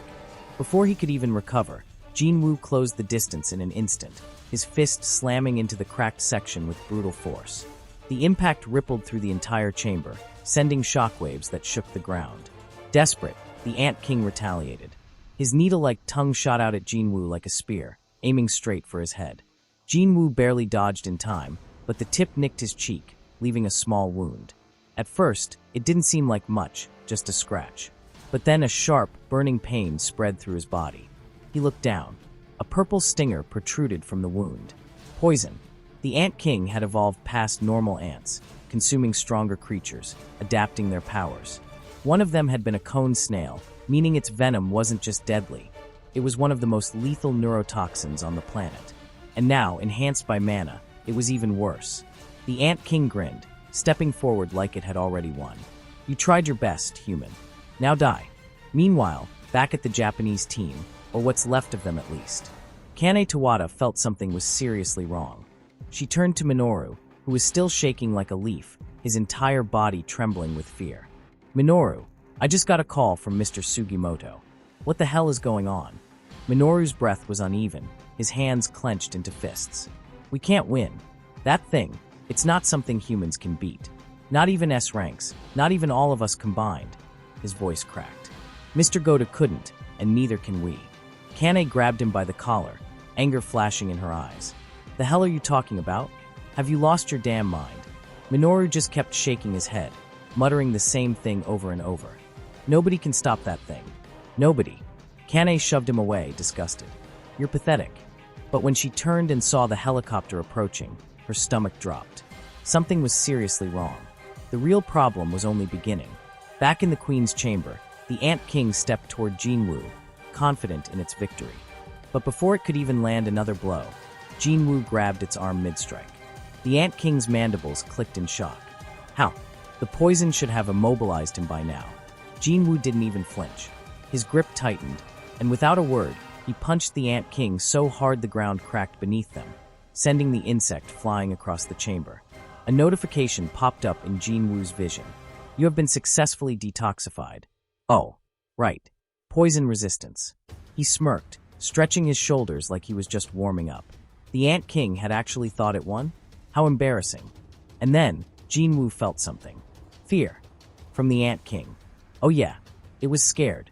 However, so were his teammates. They were starting to panic. He had to end this. Jinwoo dashed forward again, aiming to finish things once and for all. But the Ant King, now fully aware that brute strength wouldn't cut it, disappeared in an instant. Baek Yunho and Choi Jong-in scanned the battlefield, eyes wide. Where did it go? It just vanished. Meanwhile, the Ant King, now airborne, was thinking fast. Jinwoo had resisted its poison. Overpowering him wouldn't work. But there was something else. It wasn't just strong. It was fast. And if speed was its true strength, then that's what it would use. The Ant King compressed its massive body, channeling all of its energy into speed. Playtime's over. It launched forward, moving faster than it ever had before. But then it realized something terrifying. Jinwoo dodged. Not just dodged, disappeared. The Ant King barely had time to process before Jinwoo appeared behind it. Daggers charged with mana, swinging down. The Ant King blocked, barely, but its body was struggling to keep up. Jinwoo didn't stop. He kept attacking, faster and faster. The Ant King, now in pure survival mode, tried to counter, but it couldn't. Jinwoo was faster. Much faster. Desperation set in. This can't be real. He's not just keeping up, he's moving even faster than me. Jinwoo assessed the situation, his eyes sharp as ever. He had already leveled up after defeating the Demon King, his weapons were stronger, and most importantly, he had already cracked the Ant King's exoskeleton. This was the beginning of the end. His daggers became a blur, each strike precise, each attack carving deeper into the Ant King's body. The once mighty insect, who had been so confident just moments ago, could now do nothing but endure, its armor breaking apart piece by piece. And then Jinwoo saw it. An opening. Without hesitation, he activated critical attack. His blades flashed, cutting through vital weak points. The Ant King's movement slowed, not by choice, but because its body was failing it. It couldn't even react. Then, a notification popped up in Jinwoo's vision. New skill unlocked. Mutilate. Oh, now this sounded fun. The Ant King, realizing the situation was getting way too real, tried to retreat. Jinwoo tilted his head, mocking its cowardice. Where do you think you're going? And then, he activated Mutilate. In an instant, he unleashed a relentless flurry of slashes, each one tearing into the Ant King's exoskeleton like a hot knife through butter. Its body was coming apart. And then, for the finishing touch, Jinwoo sliced off one of its arms. Payback's a bitch. The Ant King let out an ear-piercing roar, staggering backward, finally realizing just how screwed it was. It started questioning every decision it had ever made. Did it ever really have a chance? But then, a new thought entered its head. Maybe it did. With its last sliver of hope, it let out another deafening roar, summoning a swarm of ants so massive the ground itself trembled beneath their approach. The chamber darkened as thousands of monstrous insects flooded in. The Ant King grinned. How's that, human? This dude really learned nothing. Jinwoo just smirked, unimpressed. He raised a hand, gave a simple command. Go! And just like that, his shadow army surged forward, meeting the ant swarm head-on. Jinwoo's shadow army clashed with the ant swarm, slicing through them like they were made of paper. But Jinwoo wasn't done. He needed more firepower. With a simple command, he summoned Tusk. And when that massive, fire-wreathed behemoth stepped out of the shadows, you just knew things were about to get serious. Jinwoo, knowing Tusk, gave him a simple order. Only attack the ants. If you hurt any of the humans, I won't summon you again. Tusk, ever the loyal beast, nodded in understanding. Then he got to work. With a deep, echoing roar, he activated Hymn of Giants followed by Hymn of the Fire Dragon. And just like that, a raging inferno consumed the battlefield. Ants melted, shrieked, and burned away as a gaping hole was blasted through their nest. The Japanese hunters watching from a distance were speechless. Struggling to comprehend what they were seeing, muttered, "Is that a summoned beast? He actually summoned something like that." Ma Dongwook wasn't having it. "No, that doesn't look like a beast. That looks like the devil himself just walked into our world." Meanwhile, the Ant King, who just moments ago was talking all that big game, was now watching its army get absolutely erased in a matter of seconds. And for the first time in its short, violent life, it felt fear. "I don't understand." It struggled to process what was happening. "I've always been the strongest. I devoured everything in my path. There is no limit to how powerful I can become. I am the king." It then started to think intelligently. "Oh boy, I need to dip." Jinwoo, however, wasn't going to let that happen. He immediately caught on. The Ant King had absorbed Min Byung-goo's healing ability. That explained why it suddenly had this crazy regeneration. It wasn't trying to run away. It was buying time to recover. Not on his watch. Jinwoo activated the commander's touch. The Ant King barely made it 2 steps before Jinwoo's invisible grip yanked it back like a misbehaving toddler. Then boom. Jinwoo slammed the oversized roach into the ground with enough force to shake the entire battlefield. The Ant King was done. It tried to run one last time. Jinwoo wasn't having it. He activated Mutilate. The Ant King didn't even have time to scream before it was torn to pieces. And just like that, it was over. A flood of notifications popped up. "You have defeated the enemy. Level up. Level up." Baek Yunho, barely able to comprehend what he just witnessed, shouted, "Mr. Sung!" But then, his eyes landed on Cha Hae-in's unconscious body. His expression turned to pure panic. Jinwoo immediately rushed over, heart pounding. He had wasted too much time. "Damn it," he muttered. She was getting weaker. Fast. His mind raced. Shadow exchange? No, that was still on cooldown. Kaisel? No, she wouldn't survive the flight while carrying an injured person. A healer?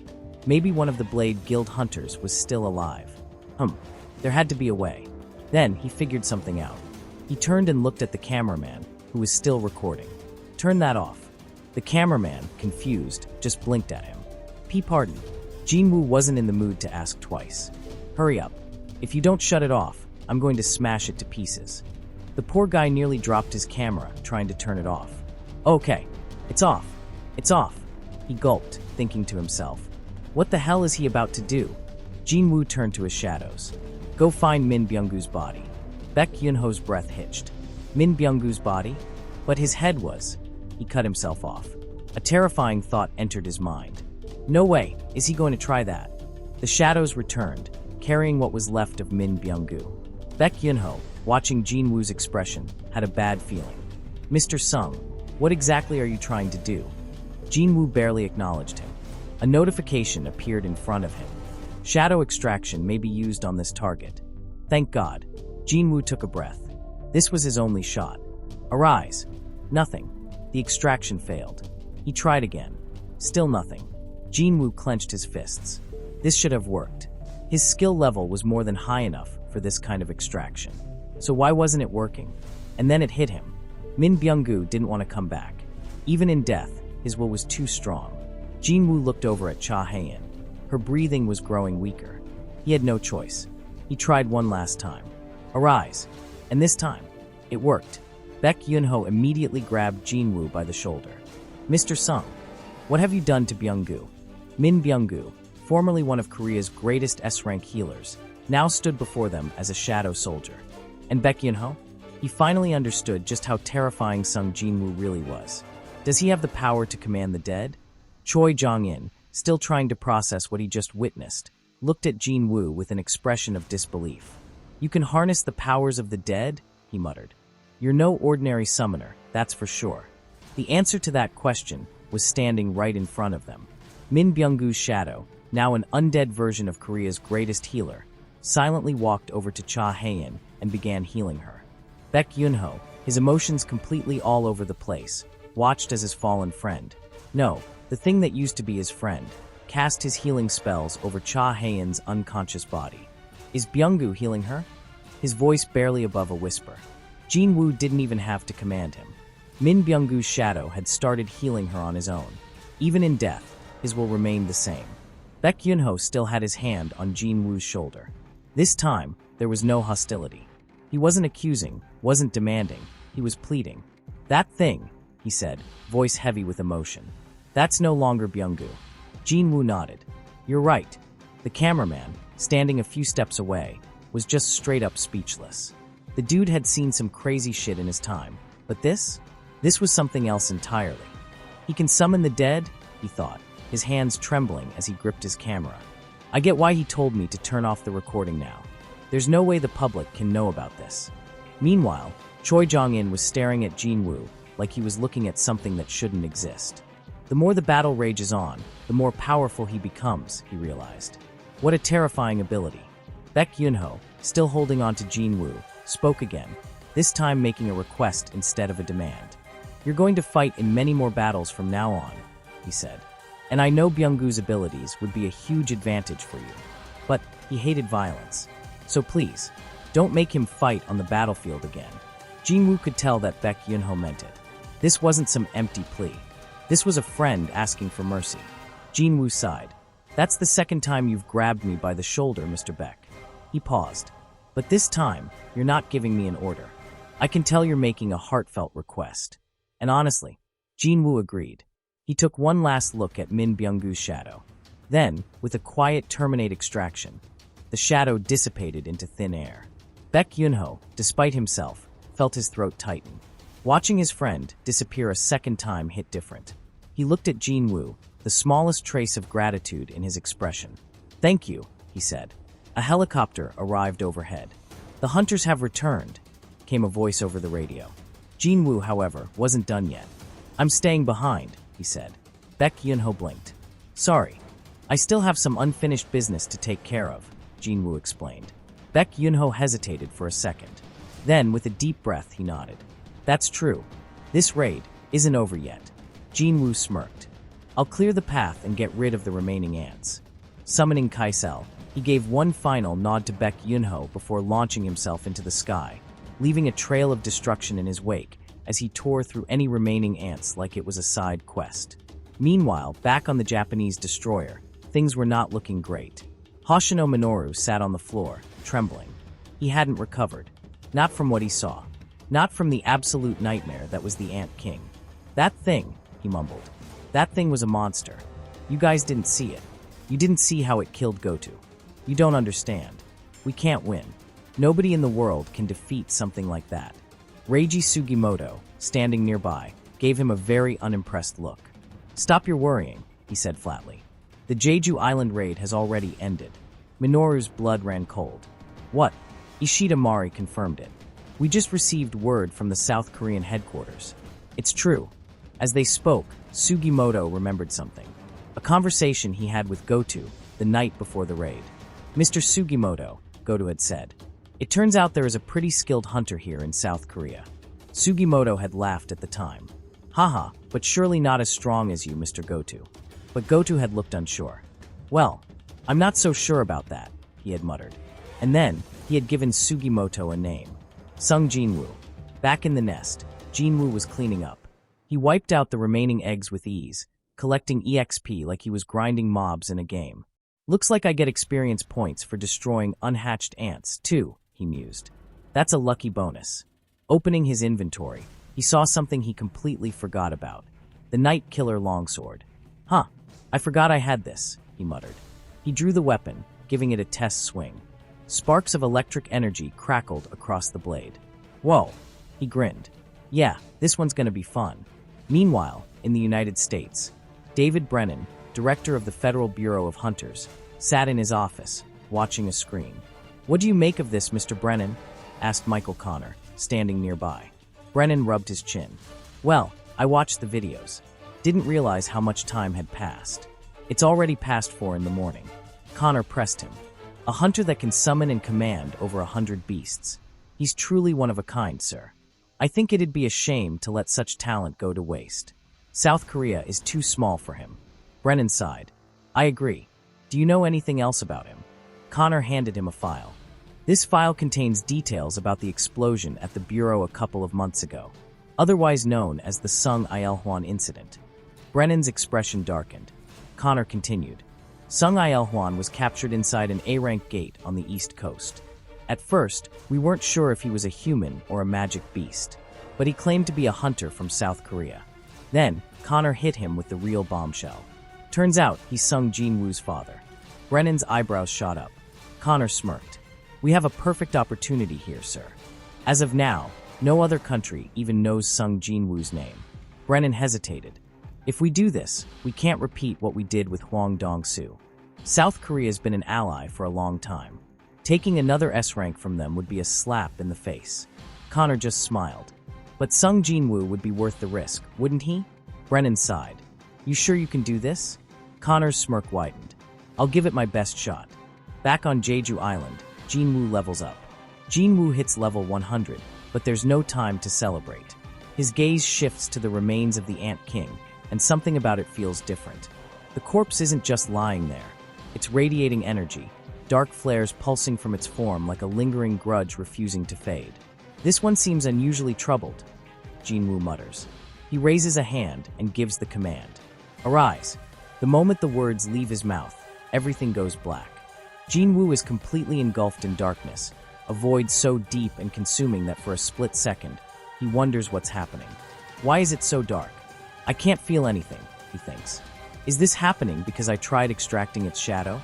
Or did the extraction fail? Then a voice cuts through the void. Ah, and I'm back. The darkness shatters like broken glass. Jinwoo turns and smiles. Standing before him, wreathed in dense, pulsating shadow, is his strongest summon yet. Rank General.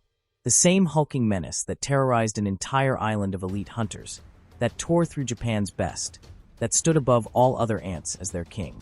Except now? Now, he stands before his true king. Jinwoo stares at the Ant King's shadow, intrigued. General, that's a new one. Up until now, his soldiers ranked as standard, elite knight, and elite knight, but this was something else entirely. Given how much of a menace this guy was when he was alive, it made sense that his shadow would be on a different level. As he's about to extract the Ant Queen's shadow, the kneeling Ant King suddenly speaks, its deep voice filled with reverence. My king, please give me a name. Jinwoo raises an eyebrow. This guy can talk. That was new. He had never heard any of his other shadows speak before. Even Iron, Tusk, or Min Byung-gu remained silent despite being former humans. Was this because of its rank? Maybe higher-tier shadows retained some of their old abilities. Jinwoo tests the waters. How can you talk? The shadow doesn't hesitate. I always could. That confirmed his suspicion. The real question was, even though I'm the one who killed you, you still want to follow me? The Ant King, without missing a beat, bows deeper. Master, you did not kill me. It was through your powers that I was reborn. Happiness overflows within me. I shall follow you for eternity. All right then. This dude was committed. He deserved a name. Jinwoo smirks, thinking back to a book called The Ants by Bernard Werber. Your name is Baru. The shadow straightens, repeating it proudly. Baru, my name is Baru. Thank you, my king. With that settled, Jinwoo turns to the Ant Queen. All right, now let's see if she's got anything useful. Arise. The queen's shadow emerges, but something feels off. Immediately, Jinwoo notices that the bond between him and his ants has weakened. That's when Baru speaks up. The queen holds dominion over the colony. She will command them as long as she exists. So that's how it was. Jinwoo frowns. He doesn't need two commanders in his army, especially not one that could mess with his control.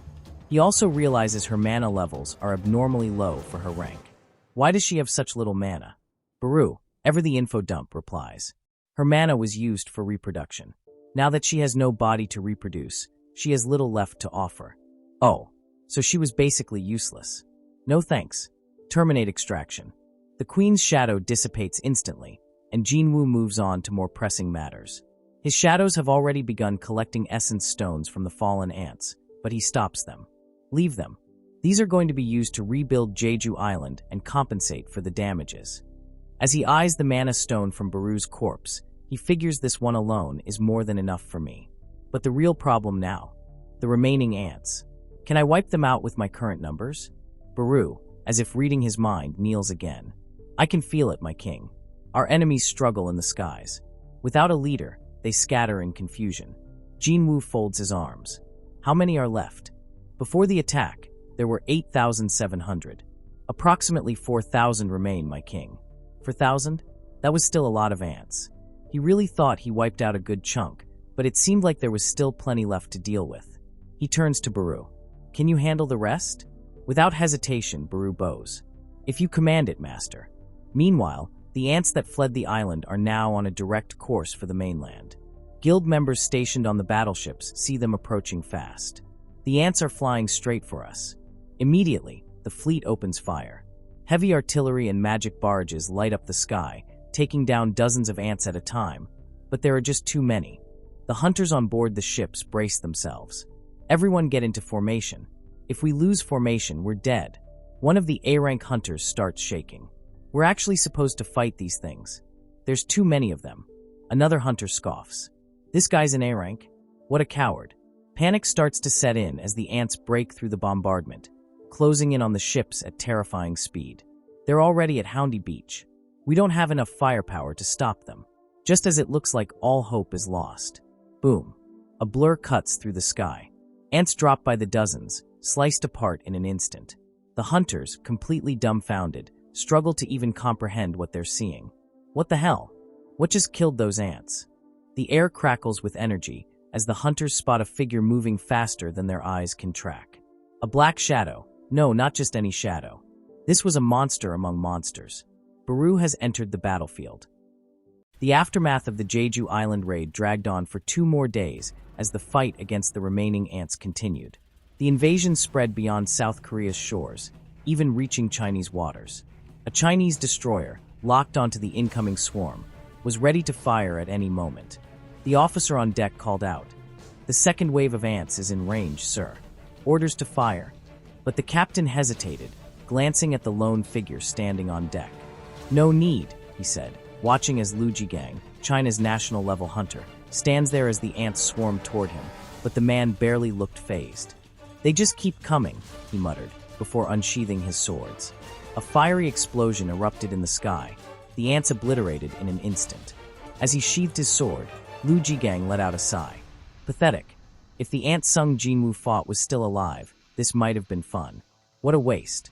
Bro was so cracked, he was bored of annihilating thousands of B-rank monsters in one swing. Meanwhile, in the United States, the Scavenger Guild's big boss, Thomas Andre, sat in his office as his secretary, Laura, filled him in on the situation.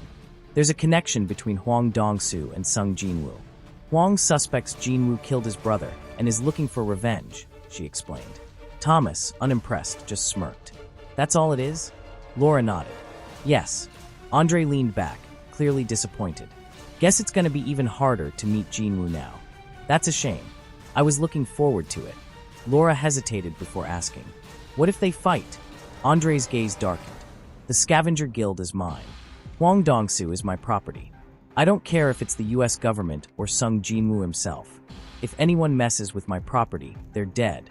Back in South Korea, 3 days after the raid, hunters and soldiers arrived on Jeju Island to collect essence stones and assess any remaining threats. Among them, Park Jong-soo, the Knights Guild's master, was running his mouth as usual. "There was once a man who had the worst luck imaginable," he started, setting the stage for another one of his stories. He explained how this man trained relentlessly to become a gold medalist. Strict diets, grueling workouts, the works. But just before he could compete in the Olympics, bam, he awakened as a hunter and was barred from participating. Instead of sulking, he founded South Korea's strongest guild. One of his guild members, clearly catching on, smirked. "Wait, is this about you?" Park grinned. "Took you long enough." Another guild member sighed. "And here we go again." But Park was too busy flexing. Holding up a handful of high-quality essence stones, he declared, "With these, my dream of making this guild the best will come true." One of his teammates side-eyed him. "Ah, you do know that's embezzlement, right?" Ignoring him, Park reassured the workers, "Don't worry, we've cleaned out the whole place. Nothing left but a few stragglers." He casually slashed down a surviving ant, barely paying attention. That's when it happened. A massive, imposing figure appeared out of nowhere, its aura crushing the air around them. The hunters froze on the spot. "Who the hell?" One of them stammered. Park, sensing something was very wrong, slowly raised his hands.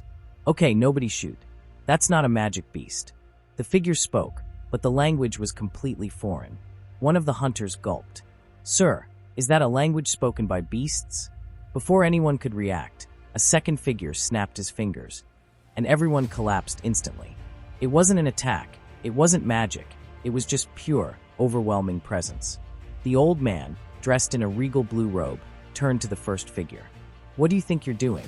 The towering warrior, clad in dark armor, lowered his claws. "I was simply confirming it. There's no doubt, it was his power." The old man narrowed his eyes. "How odd. I don't understand why he's helping these humans. If you're so curious, why don't you ask him yourself?" He sighed, glancing at the piles of rotting ant corpses around them. "This place reeks. If she were here, she'd lose her mind." Snapping his fingers once more, he opened a massive portal in the air. "The hunt will proceed as scheduled. This changes nothing." The armored figure nodded. "Understood." Just as the old man was about to step through the portal, his companion spoke. "By the way, one of them is here." The old man paused. "Here? In South Korea. Should we take care of them?" The old man smirked as he stepped through the portal. "No need. Let's leave this to him." The armored warrior scoffed, clearly annoyed. "Coward." But before he followed, he turned to the unconscious hunters one last time, let out a sigh, and sliced the air itself, opening a red portal and vanishing into it. And just like that, Park Jong-soo and his squad had narrowly avoided death. I mean, if someone can just snap their fingers and knock out S-rank hunters, that's already a terrifying red flag. And who were those two mysterious figures? Looks like the real danger is only just beginning. The Jeju Island Raid was over, but the aftershocks were still being felt across South Korea. Every news channel, social media thread, and comment section was flooded with one name, Sung Jinwoo. Some people were straight up worshipping him like he was a god descending from the heavens. Others were breaking down every single move he made, trying to figure out why he pulled up so late in the raid. "Bro, I swear, watching Sung Jinwoo summon all those beasts cured my seasonal depression. He's him." Dude really turned the Jeju Raid into his highlight reel. Man showed up like an anime protagonist, soloed the entire ant colony, and dipped. Respect. My parents were killed by the ants 4 years ago. I just wish he had been there sooner. Jinwoo's official debut as an S-rank hunter was nothing short of legendary, but the country was divided on his arrival timing. Yo, shouldn't this guy be considered a national-level hunter? Chill, bro, you're hyping him up too much. Nah, be serious. Dude wiped an entire S-rank dungeon solo. That's different. Still, he's got no experience. He's strong, but let's see how he handles bigger threats.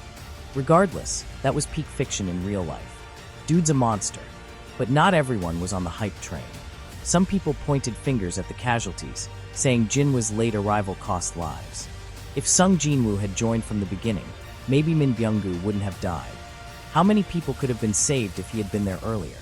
Why did he only show up halfway through? People praised him, but at the same time, no one could deny that lives were lost.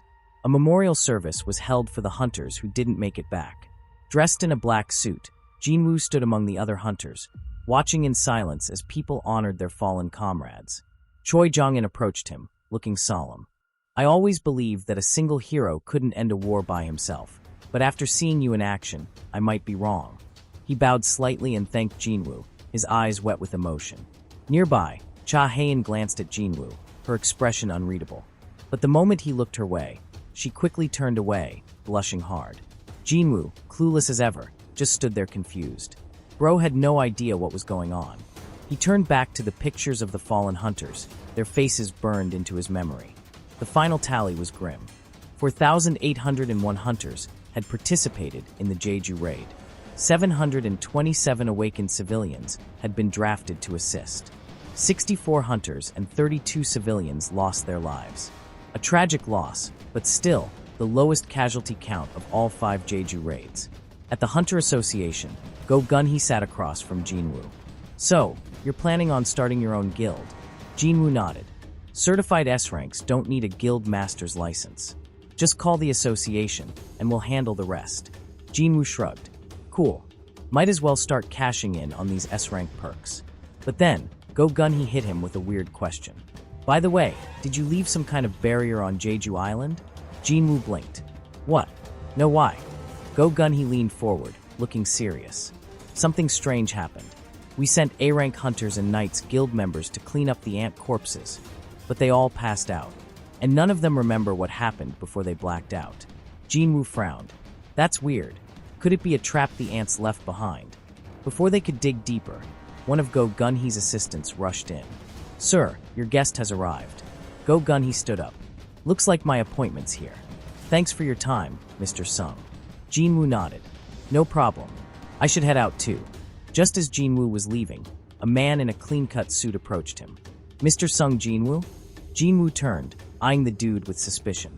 The name's Adam White, senior official from the Federal Bureau of Hunters. Jinwoo raised an eyebrow. The FBI for hunters? What do these guys want?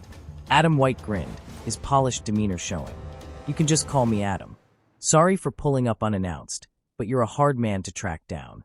I even stopped by your office. Jinwoo frowned. Wait, was this the guy Jinho mentioned? So, what do you want? Adam smirked. I want to share some valuable information with you. And trust me, no other country or organization has what I'm about to tell you. Jinwoo, not buying the sales pitch, crossed his arms. And why would you tell me this? Adam leaned in slightly.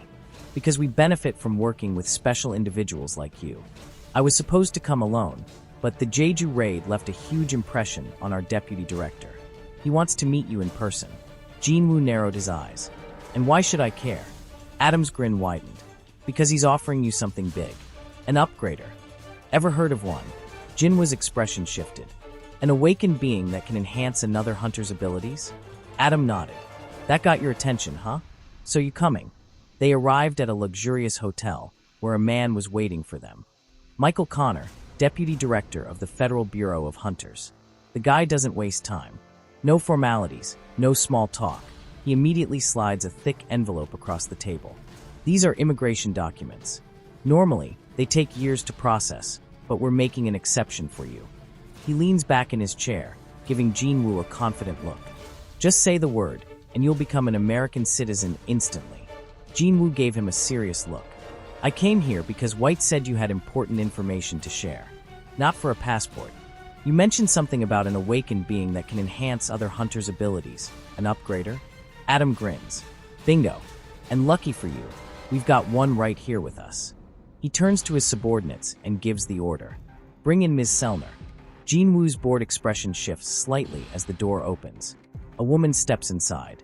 Connor introduces Norma Sellner as the only person capable of enhancing an awakened being's abilities, as Jinwoo studies Sellner.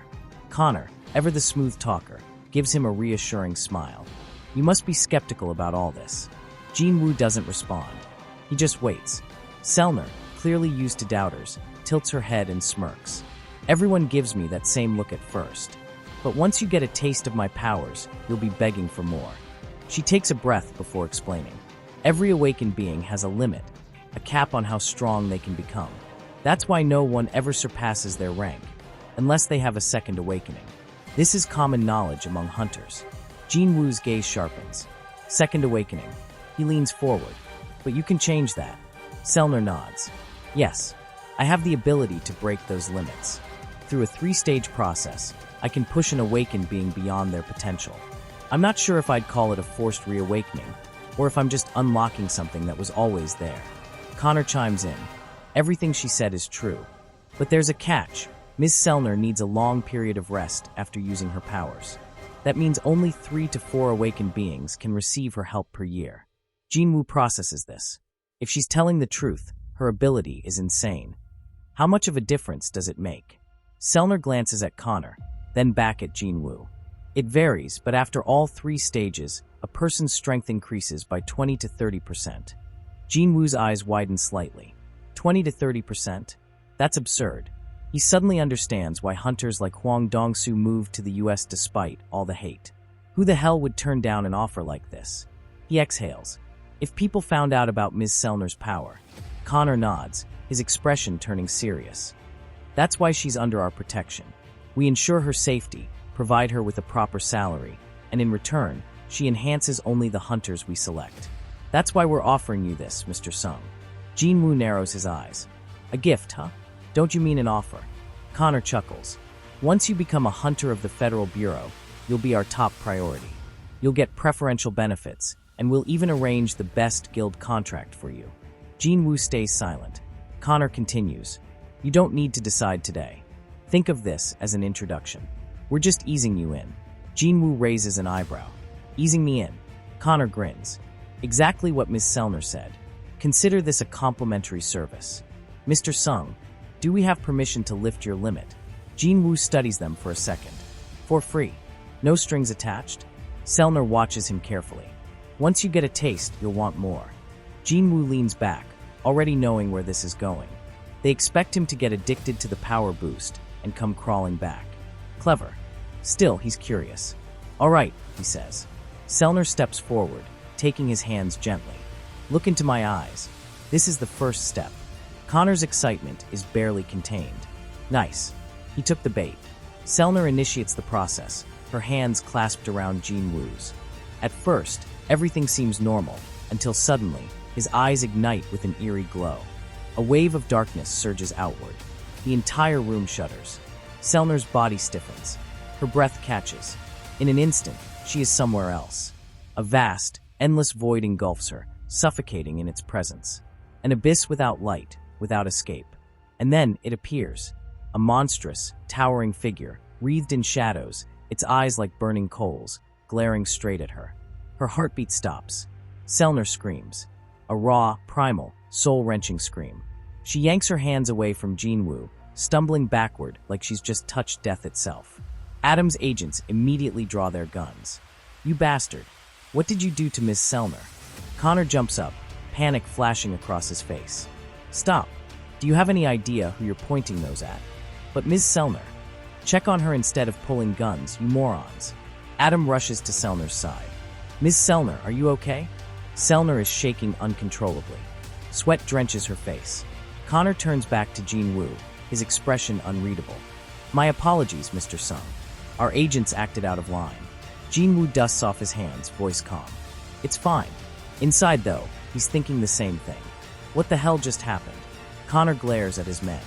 If you had done this to Thomas Andre or Luigi Gang, we'd all be dead by now. Got it? Why, yes, sir. Connor turns to Sellner, quickly tries to cover things up. It looks like she's feeling unwell.